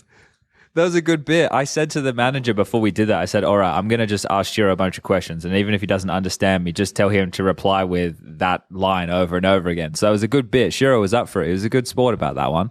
That was the first, was that the first Pro League season we did from Malta altogether? It must have been. When was that? think- was that this year? Or maybe this that was year. Last year. first It season was this year. Or First maybe season, wasn't it? Was that? It was this year. It's been a long year. Fucking hell. Yeah, it has been. Yeah. Well, we're almost at the end. This is the other thing so I kind of started, because we've spoken about a lot of teams and all over the shop, right? But we were talking a bit about that. I talking about the game and its development and everything on one side, which I think is the more exciting part. And then I'd couple that with what you were saying about the matches or the plays being more exciting, Jason, because, maybe it's more clutch heavy or we're learning about different dynamics of the game or seeing how CS2 plays. But then the actual team and getting excited by like elite level Counter-Strike or having all the rosters put together, that's not there. Like I look at what we've got coming up. So we have, for the tail end of the year now, we've got Alyssa's Masters kicking off in 2 days. We've got the Bet Boom event in Dubai, and then we've got the Blast World Finals, right? Well, let's just look at some of these teams at these events. Right? So you've got ENCE, who have just lost Snappy and Saw. Okay, well, they need to now plug a player and a coach. You got Gamer Legion. Let's not even start. We have Fnatic, who have 2 players who are meant to be playing this in 2 days. They don't even have a roster. Harvu, they're the local rep. Yeah. We'll give them a little bit of something. Apex are still playing with this Sense kid, who actually in Sydney I thought looked okay, but is that their final roster? Furia, cool. Complexity will be there, that's good, and Mouse will be there. So I'm excited for 2 of the teams. If the final isn't Mouse versus Complexity, probably not watching. Then I move on to the next one here. I go to the Bet Boom event and I have a little bit of look. Okay, Astralis is there. That'll be cool. I'd like to see them. I think Virtus Pro in Jönköping, I was watching their game against Monty. That was it. They just looked a bit, But Monty looked very good. They were undefeated. Okay, so I'm a little bit more excited for this Bet Boom event. We got Australis, we Fury got is VP, there? we got Cloud9. Bet Boom's fun. Yeah, Fury is there again. Spirit Donk's there. But Heroic's here. Okay, so they don't even have a fucking roster. So we've MIBR. Okay, the Bet Boom event's all right. All right, never mind. I'm getting excited again. We're back on. We're back involved. No, but like I like it does feel like there's I think once the major cycle starts to roll around, it's going to feel more real because there's so many changes and so many roster changes going on that like it's hard to have any expectations for how teams are going to do with all this movement and shuffling. You know, and like that kind of interest in like roster changes What devalues certain matches and tournaments because it's not set in stone yet. And when we get to the first major, I think the scene is going to settle to where it was in CSGO, where you have that more repetitive, cycled nature to it in terms of you know when to expect the big shuffles. These teams are going to be relatively stable. You can start looking at teams and building a story in your mind and building a kind of story of how you like this team, how you've watched them evolve over the course of 3 months. But when every single team is making a roster change, it feels like 90% of teams are making at least one change, and like teams are just blowing up, going all the way back down to zero. It's hard to get fucking excited for that team and for that event that they're going to be playing in because it's just like, what am I going to get? You have no expectations. So I think once the major cycle in like February starts to get real, I think CS2 like as a scene is going to be a little bit more interesting to look at from an esports perspective. Oh, definitely.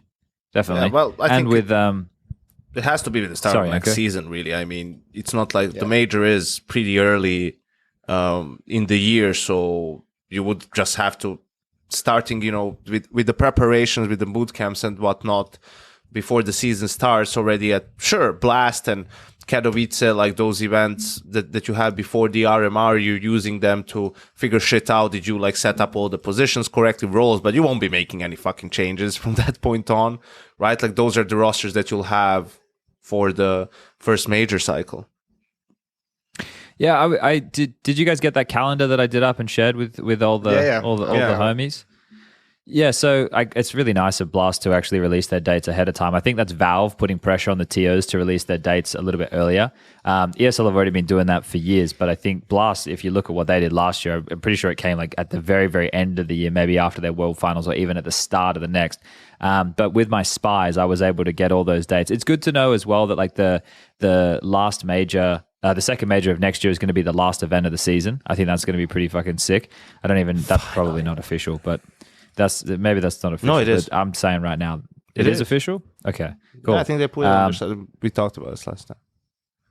Oh, yeah, that's right. They did the announcement, right? Did they do dates on it at the CAC? Okay, good. Okay, yeah. That's right. They did that whole fucking announcement thing. Yeah. That's right. But like, it's good that the way the calendar is going to shape up next year. And the other thing, other than how people want to mischaracterize me on the internet, is that it's going to be great as we move into 2025 to not have any more fucking partner events. Like to actually just partner go teams. Are you the best? Yeah, there'll be no more partner events. So with how some of the mechanisms that Valve put there, I'm not sure exactly how it'll all play out. Maybe we'll still have some like exhibition type tournaments that'll be going on, but just knowing that 2025, we go back to this a bit more of the wild, wild west. I think that one of the interesting things I've been hearing rumors of is Valve are going to have a little bit more control over the calendar come 2025 in terms of what events mean and like what they contribute to the major cycle. But that is really like rudimentary understanding. I haven't really heard too many details on exactly what that means. But it is interesting if Valve are going to be putting their hand into the cookie jar. Actually, no, the cookie jars, they're controlling things. They're not. Speaking of cookies, I've been putting baking their hand into guys. the pie. Yeah, into the pie. Okay. Yeah, I've been baking a lot. I made some brownies. I made some peanut butter swirl brownies as well. I've been doing cookies. I've been using all the things we learned from baking with Rush. I'm making banana bread muffins. I've really just been getting my parents fat. So they've been loving that. I bet they've been loving that. Yeah. Yeah. How are you doing with actual cooking? Again. How are you good with actual cooking? Are you doing tonight? Well I made a Japanese curry, which was pretty good. There's like gold. What is it called? Let me find the name of it. Rosh got me onto these. There's a nice Asian store in Malta. Well, I guess they're probably anywhere, but I got this from the Asian store. But it's called Golden Curry, and it's essentially, I guess they're like stock cubes in a way, but it's almost like a katsu. It makes you like a bit of a katsu curry sauce. You get in there, you chop yourself up some carrots, some spuds, you get some chicken, you whack them in a pot. you bring it to a boil. You brown them up first, of course, everybody. Of course, you brown it up first. And then you whack in these bad boys towards the end. It thickens it up nice and thick.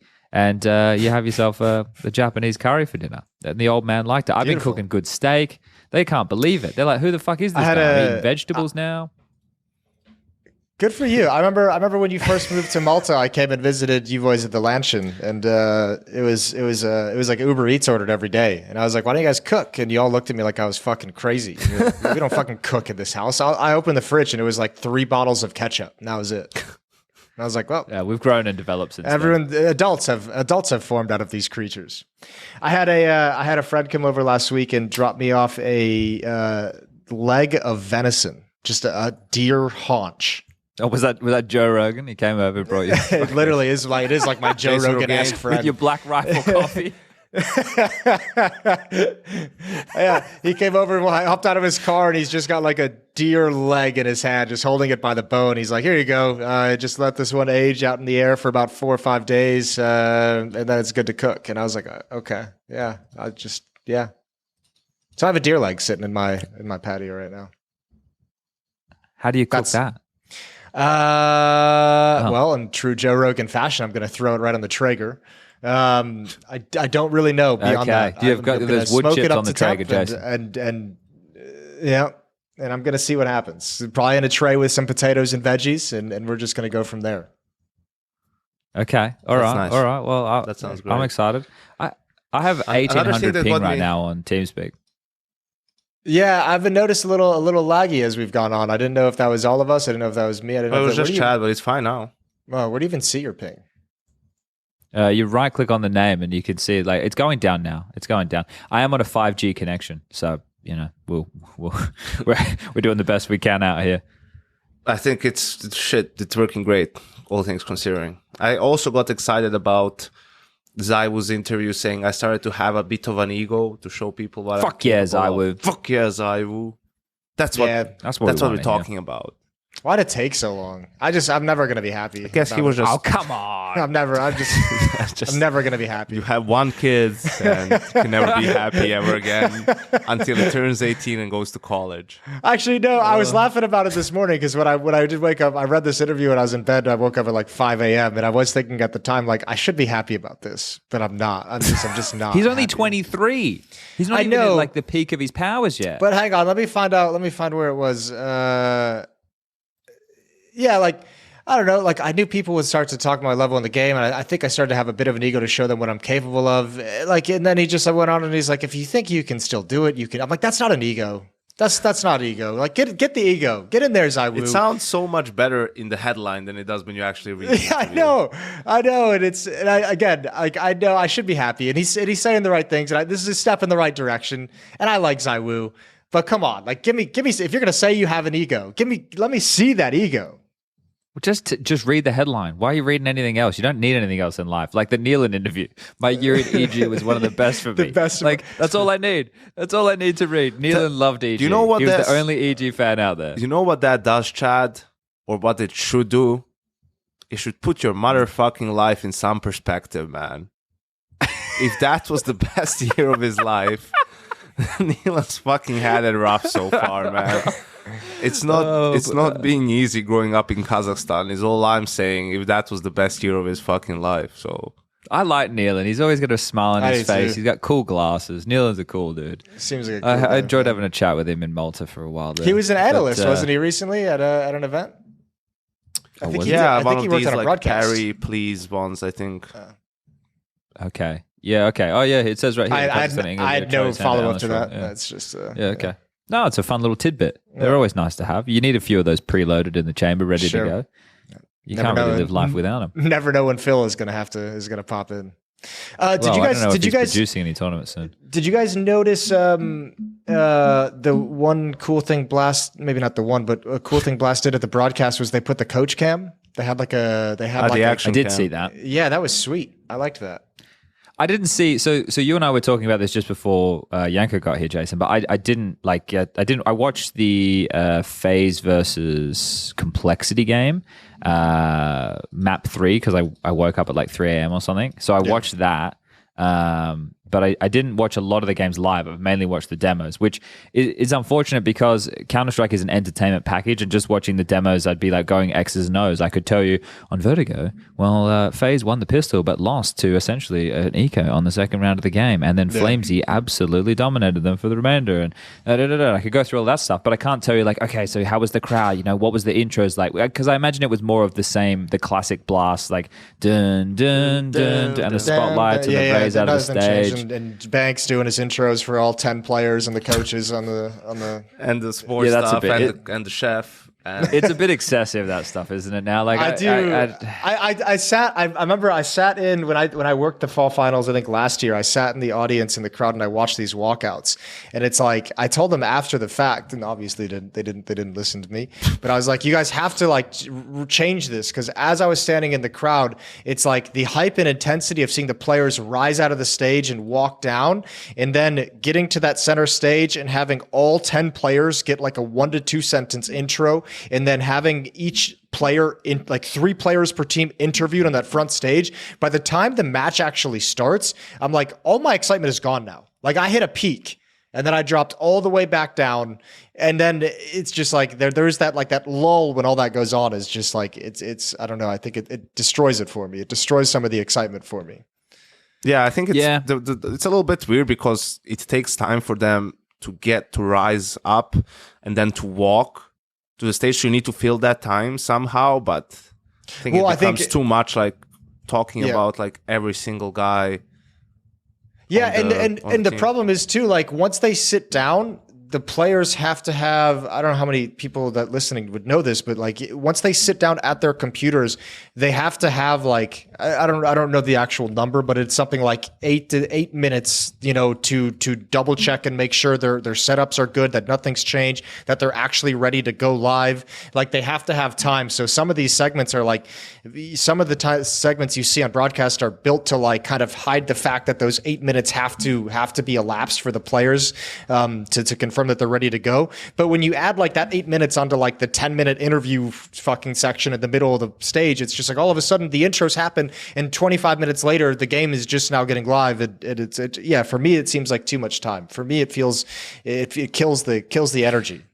There's other stuff as well, though. Like with the SL events, like Katowice at the start of the year, these interviews with the players in the tunnel before they go out, and it's like, well, what are you hoping to get from these guys? First of all, half of them don't want to fucking do the interview. Second of all, like it's not in a position where they feel that they're even talking to people that they can talk like game stuff with, or you're not even getting fluff. And then if they make like some silly joke, then it kind of takes away from the intensity of the moment as well. And I'm like, it's like, man. Sometimes I just fuck. Some of the things are just, I know you need to try things. I know you need to give them a crack, but sometimes it feels like it's misplaced. And I think something else that I'm noticing is the more we try and force like the hype and the intensity of it, the more it seems forced, right? Like that feels like a no-brainer, right? But something is because it is. And I understand that it's the same with the Cato crowd. I think we spoke about this earlier in the year on an episode.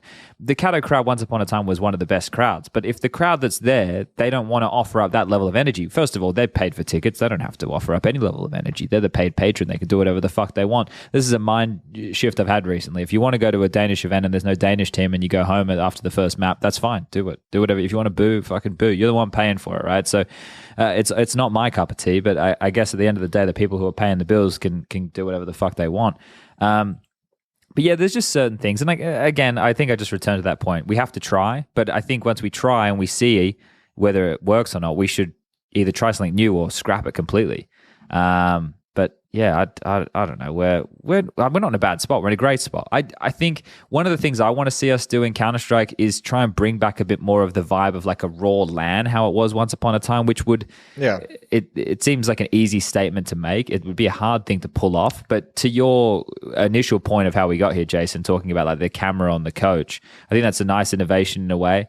I think them doing more of the, what do they call them? the mic'd up moments, Yeah, right? yeah. I think that stuff right there. Once we do get open slather, Valve, if they're able to like kind of say, hey guys, you can't be so precious over this stuff. If they're the ones who kind of tell the teams and the players like this is what's going to happen in certain scenarios, that could be huge for us. I really think that's a massive key. I don't think Valve would ever step into that extent though. You don't think so? No, I really that's don't. a shame. I mean, it would be fucking nice, but that I don't think Valve wants to step into that scale, and I think then they start. Yeah, I think that would be very weird. I think to see them start having influence on that level of operations. But I mean, I think speaking about that coach camp thing, like that is one of the cool things for a tournament organizer like Blast. It is one of like the few advantages they have over a tournament organizer like ESL where they get to be that flexible. You know, that decision is someone walking in one day and be like, hey, what if we put a fucking camera on the coach? And everyone's like, yeah, it's a cool idea. Let's fucking do it. If someone walks into an ESL meeting and says, hey, let's put a camera on the coach, you're like, okay, well, let's go get clearance from player management. Let's make sure they have the conversation with all the management of the teams, see how they feel about that. Let's make sure it's not going to interact with anything from, you have to like get it cleared through like 3 different departments. And all of a sudden, maybe it just doesn't happen. Maybe it just gets lost in the shuffle. Maybe it doesn't get higher prioritized. But Blast is way more flexible to be creative and try new things. And ESL in that regard will, sometimes, as we've seen in the past, have to play a little bit of catch up. You know what's weird to me in all of that? Like, first I'm surprised by the level of access that they sometimes get at Blast, because players are usually in teams very cagey about that stuff, especially with Blast, because in the past, there's been a couple of situations where it was overdone and people complained, right? I know that before in the green room, you could hear the team speak from both teams. Yeah, we right? tried that one event and the teams threw a fucking hissy fit. Yeah, I think it was more, but it was because, I don't know, they were like... I know me and Duncan got to listen to it and no one said boo to a goose. And I don't know if that's because the way Duncan and I were using it, or if it was in the future that there were other people in a green room or whatever that probably shouldn't have been able to hear that information. Apparently, it became a huge issue when I went to coach. Do you remember that like little boycott that the players did on Blast one day? Yeah. Apparently, the fact that I was in the green room listening to team comms like the prior year was one of the points they brought up of like then me now being it wasn't like the thing, but it was part of like the complaint was like analysts get to listen to these comms and then go into roles with teams and know we communicate. And I was just sat there. I was like, do y'all think I was like taking notes of like your fucking communications like in anticipation of a coaching role? That was Jason knew it was coming. He was actually using this as one of the ways to get the gig. Also, he said, like, hey, he knew guys, it was coming. He would have fucking moved to a different continent. even if I had I've always, I mean, maybe there's someone who would be a better coach than me that would be able to take advantage of it. But like, what actual information could you glean from listening to one map of a team communication that you could bring into like a coach against them? Like, that's the thing that I want to be like, come on, guys. Like, some of this shit isn't nearly as valuable as you're saying it is. Yeah, and my point in the end was going to be the reason why that is possible is it's because in the contract that the team signs with Blast to become a partner team. Yes. Right? Mm-hmm. So from 2025, when we don't have that shit, what is there to say that the teams will agree to that?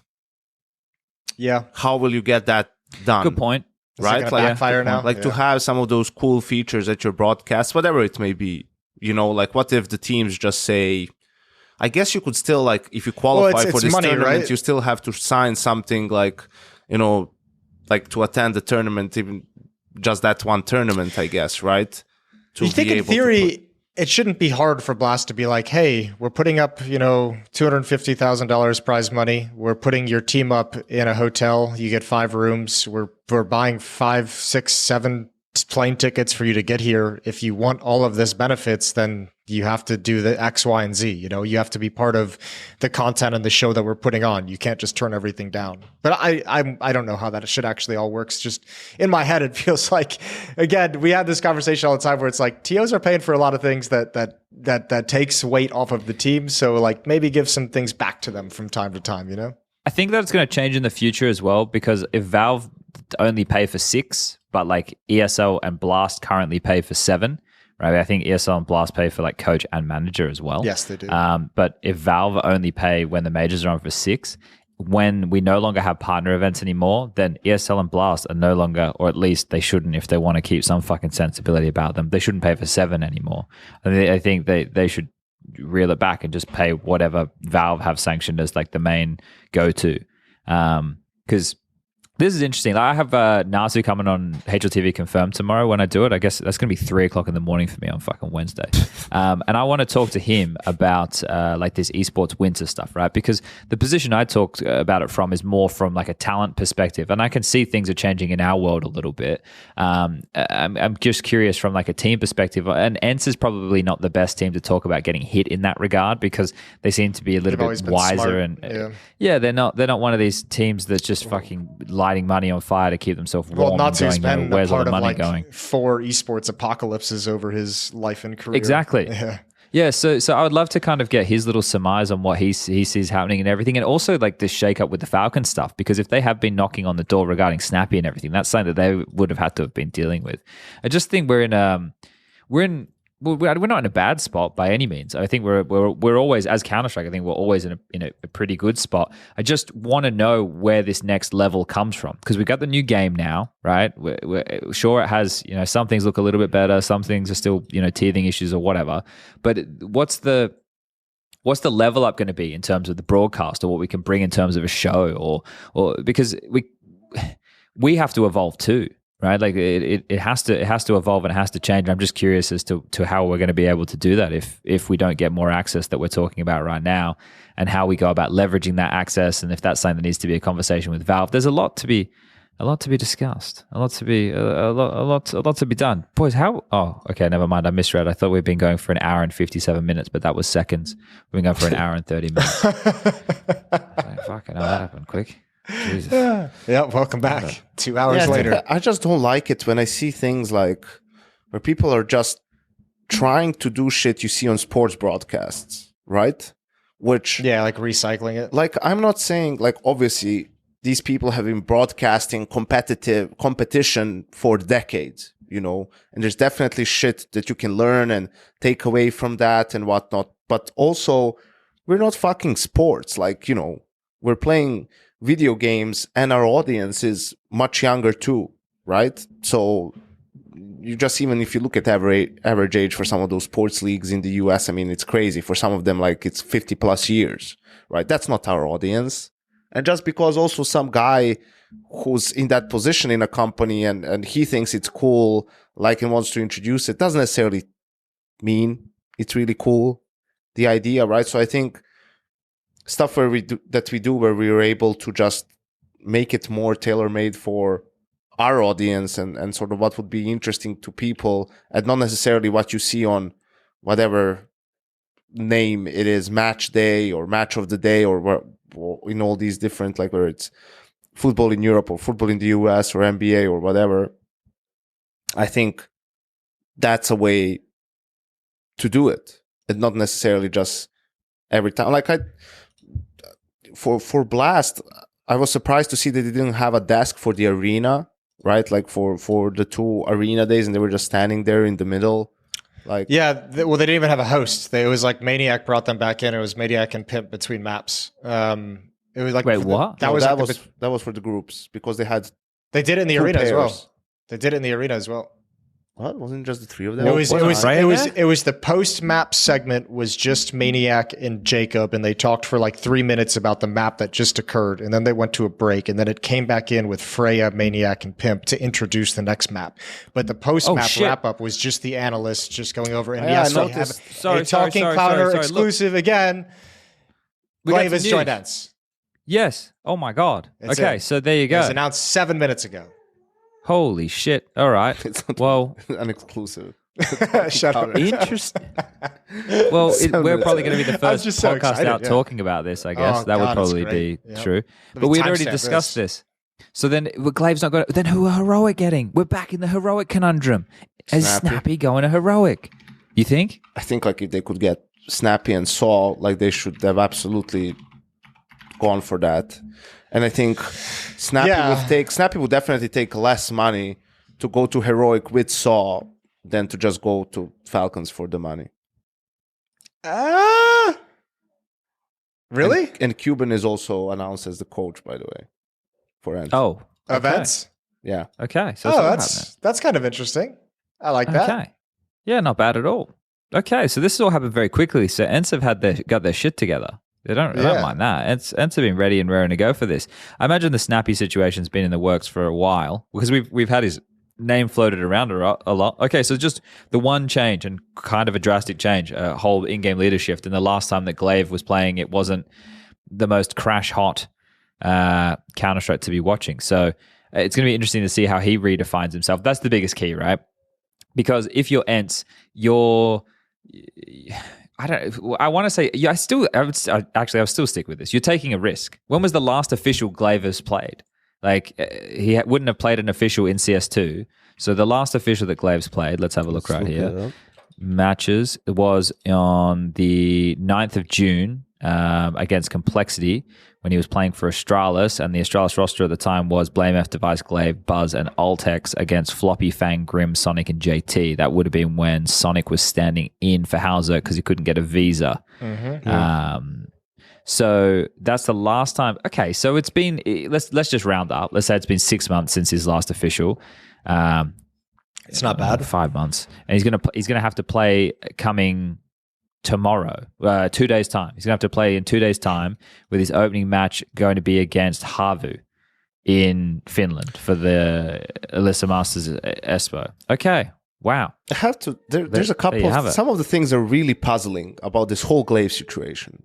If you think about it, we have a fucking 4-time major champion, in-game leader, right? Like in CSGO during Astralis' heyday, definitely one of the most impactful players. So a blue chip player, you would think, especially as an in-game leader, right? Like the experienced, proven in-game leaders, that are also like decent at fragging. The pool is almost doesn't exist, how shallow it is, right? So you would think like a guy like this, shit, as soon as he's available, teams would jump at the opportunity of signing him. But I think it's also undeniable that, ever since Astralis and COVID and that whole Astralis roster's kind of the mismanagement of the roster, like that caused all the departures, and then Zonic leaves to Vitality. I think ever since that, he just wasn't the same. Now, sure, some of those lineups were absolute fucking shit.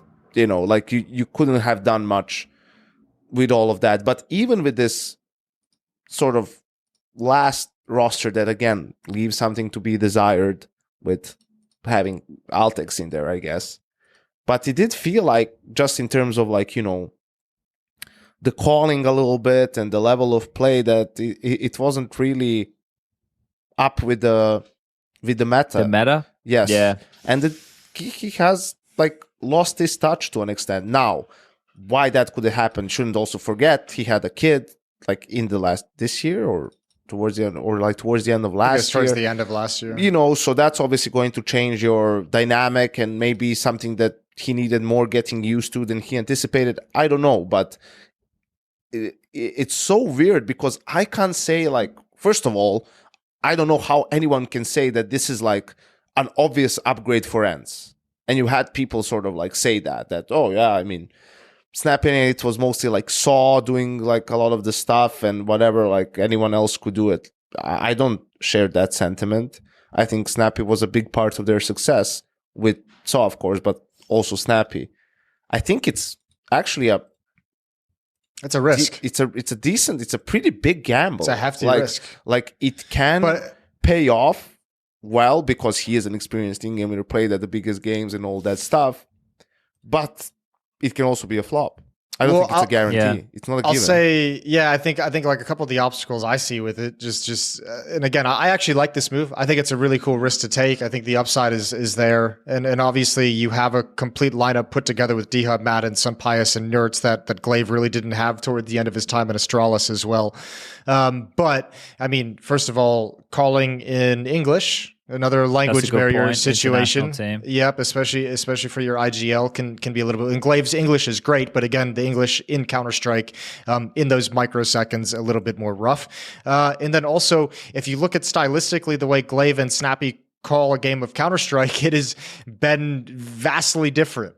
Where GLAIVE goes through that methodical map control step by step with the old Astralis lineup, and never adapted to the other kind where Snappy was able to have, change of pace mix-ups thrown in there, wasn't afraid to pick up a Mac-10 and lead the way with some kind of a fast-paced rush, wasn't afraid to kind of let the shackles loose and let the individuals dictate how a round's going to play out. So, and I think, if GLAIVE comes in and tries to kind of go towards that map control style, I think it's going to be a really bad time. I think there's going to be a lot of pushback from the players. So I think it's going to be really interesting to watch how the players play underneath GLAIVE and how he's going to have to adapt some of his philosophies and his ways of doing things to them. Yeah, I see what you're saying, but for me, it comes down to this one simple factor, right? Is GLAIVE doing this because he's got a kid and he needs to make some more money and Counter-Strike's his career, so he's just, jumping on a team and this is a great offer to have? Or is he doing this because he's like, all right, well, my legacy with Astralis was fucking fantastic, a 4-time major winner, things had a pretty sour note when they came to the end.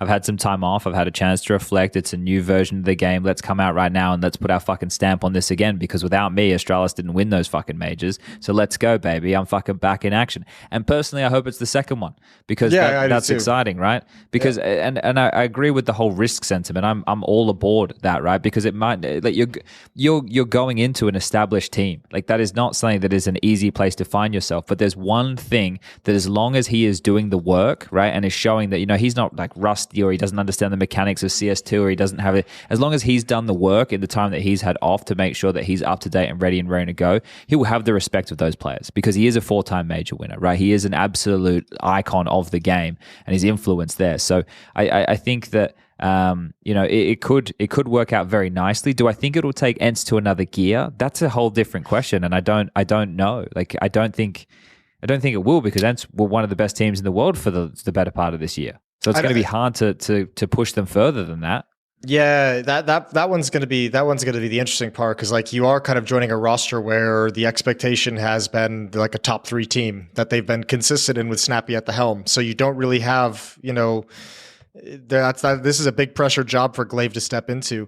I like the parallel though, because remember when Snappy joined this roster, 2 to 3 years ago, whenever that was, it 2021? He had just come off that, was it Contact that he was in-game leading, and that was an absolute shit show and disaster, and he probably wasn't in a position. I mean, his pickup from ENCE was kind of like, everyone was like, cool. Like, like, it wasn't exactly some big sexy pickup. It just turned into that because he morphed the team into something excellent. So I think GLAIVE's coming in a similar thing, where it's like maybe not a whole lot of career prospects, as Yanko alluded to, like, should be someone that's chased after by everyone, but hasn't had the attention. His name hasn't been thrown around the roster rumors. And here he is with the chance to kind of prove everyone wrong. So I think there's a really cool parallel in that sense, for sure. Yeah, also, I'm happy for Cuban. I like Cuban a lot as a coach.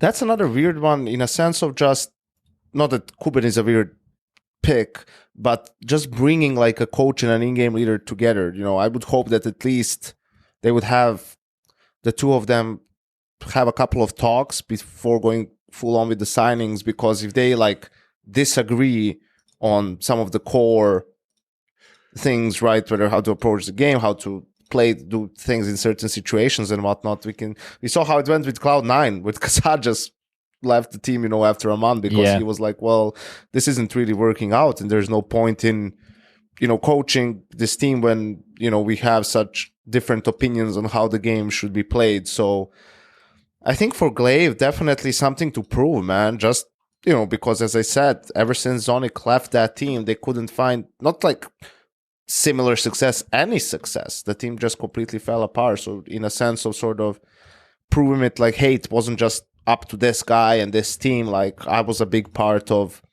reason for our success too. And I don't think, ENCE is a fucking amazing team. It's a contender team, right? I think it's a opportunity, similar to like Nexa in G2, that I'm not really sure he's earned, but you can't really say that about GLAIVE because of his history and how storied of an in-game leader he was. So that still gives you, you have a big line of credit with all that you've done.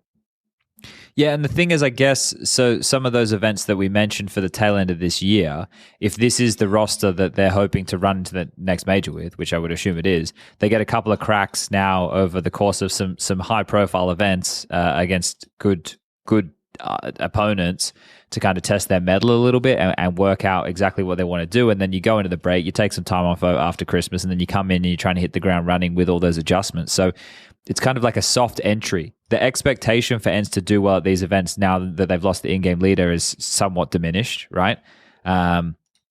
Is it that? I mean, I agree with you. It is, but is it not a little bit weird that it feels that diminished considering they have? Well, it all feels diminished players. For me, Jason. That's the problem. It really does. Because like Frozen's going to FaZe, Twister's going to Liquid, ENCE has got a new in-game leader, G2 just added Nexa. Yeah, right? But if you focus on just ENCE, do you expect how much of a drop off do you think we're talking here? Because like it's weird to me feeling like this team is going to be. I know the in-game leader position has a lot of influence, obviously, but you still have Sun Pius, you still have Nertz, you still have Diho, who's been great, you still have Madden, you still have like all the heavy hitters. Like, shouldn't this team still be going deep in events, especially like an Eliza event? You know, the if we use your framework, right? If we use your framework, the sense of that Counter-Strike is a little bit like looser and raw at the moment, and it's a bit more like stand and bang and individual based, right? Then I don't think you would expect them to drop off as much, right? Because then as long as you have the core understanding of how you want to approach the game down, right, and like just the basics, as long as everyone understands that, then the individuals should be enough to get them wins against certain opponents, like a Harvard, for example, right? Like that should be a win. Should they get out of that group with a Fnatic that also doesn't have a roster and again, Gamer Legion? They should get out first place in that group at Eliza for sure. Well, they should get out of the group. I don't know if I give them first place. They should get out of the group. I'll give them a little bit of slack. Who's gonna beat them? Gamer Legion? Snacks. What if Snacks beats him, mate? What are you going to do then? Stop. What if Volt drops 45 kills? Yeah, sure. What are you going to do about it? 45. What are you going to do about it then, Jason? Yeah. Oh, fucking eat my 50, words in the next episode. Jesus Christ. But yeah, yeah, it's just like, I don't know. I'm getting to a point in Counter-Strike where I'm like, we have enough players that have experience and that are good that I think like these kind of like these one roster changes and yeah, in-game leader is a little bit different, but even for like a stand-in for one event, like I don't think there's that much of a drop off, and I don't think roster changes are as slow. Like they're no longer like, it's no longer kind of like wait and see for like 2 months, like what this roster change is going to look like, right? Like I think players step into things much quicker, especially over in Europe, because everyone's playing at such a high level, even in like the casual FPL games.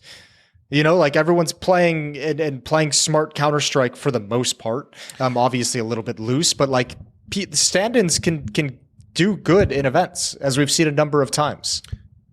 I think what's one thing that's like weird to me about this whole like ENCE thing is like it's some of the weirdest changes where you've lost one player in the coach, right? But it's the two guys that have the biggest say in the way you play, right? So now you have GLAIVE coming in and Cuban, who are not a duo, right? They're coming as two solo guys who now need to work together. ENCE obviously had tremendous success this year, especially in the last 6 months, or really ever since they added Nertz.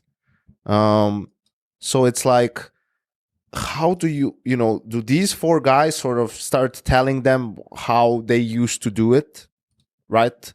It's hard, right? And what was it that worked for them? Because you can have GLAIVE come in and sort of set up some things, right? Obviously, because there's no one.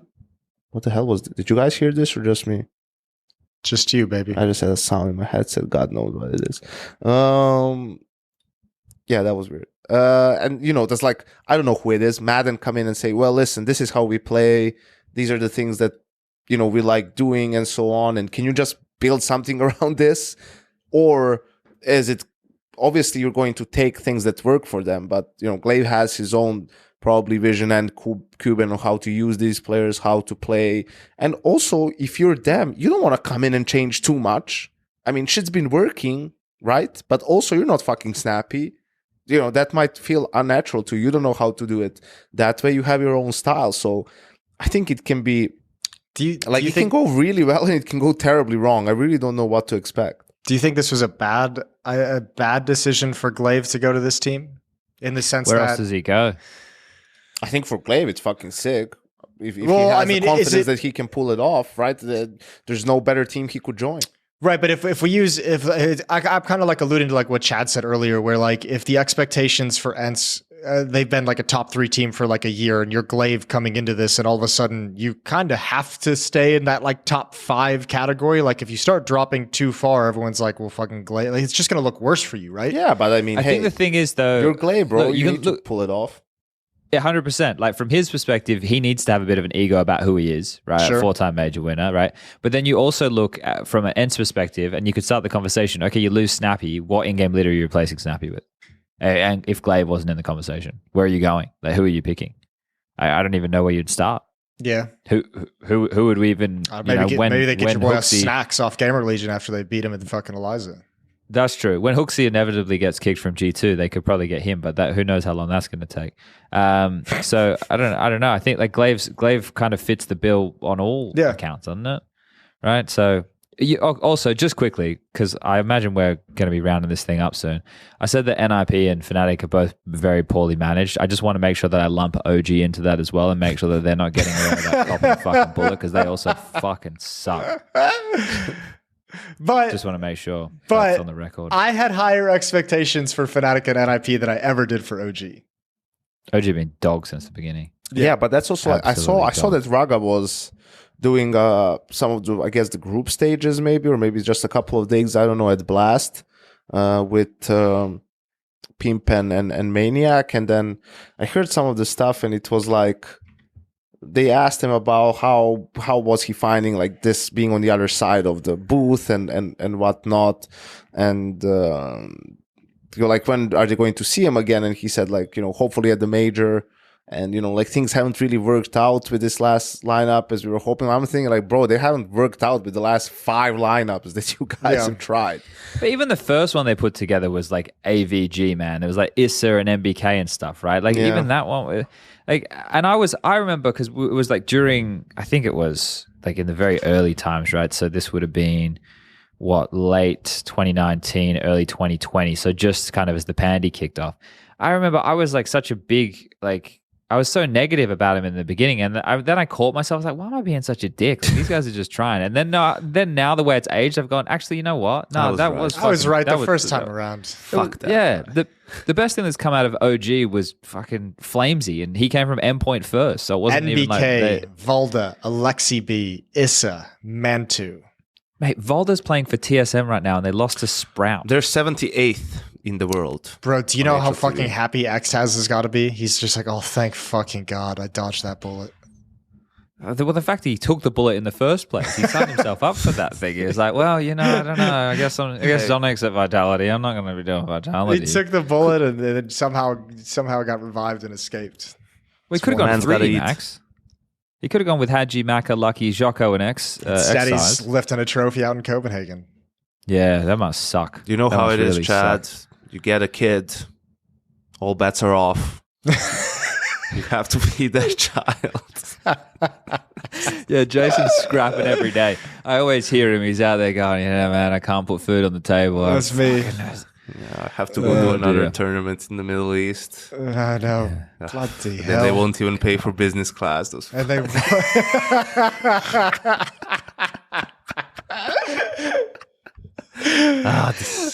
but I gotta do it for the You know, child. it is. It is one of those I got things. a baby to feed. Not literally, that's the wife, but It is one of those I pay things that for I'm the food typing that it out. goes in her body that makes the milk. It's like, I know this is entirely unreasonable, but I'm not coming without business class. I can see Jason in 20 years from now with the kid. Oh, those fucking days. It was so hard to put you through college. I had to go on these fucking economy flights. Yeah. 26 hours in economy. You have no idea. Talk about this fucking game. You don't know how many teams had stand-ins at this event. You don't know how hard it is. 2023. It was Trying like to hype musical it- fucking Trying chairs. to hype it up, and no one cares. Another fucking stand-in event. Another last dance. Not a single event in North America. I had to travel to exotic islands in Europe. Malta, 6 weeks a year. Have beers with my friend. I just missed you the whole time. It's so hard. This is a strong ending, gentlemen, if we want to call it here. It might have been our This best is ending. Yeah, could actually be. Yeah, I can't wait. Can't wait for our next Yeah? episode that they announce Snappy and Saw going to Heroic. Yeah, well, hopefully we're on point there. All right, is everyone happy? Everyone said their piece? I'm very happy. Yeah. All right, I'm gonna make let's another shut this coffee. bitch down. Great having you Peace. back, Jay. Yeah, good to be back.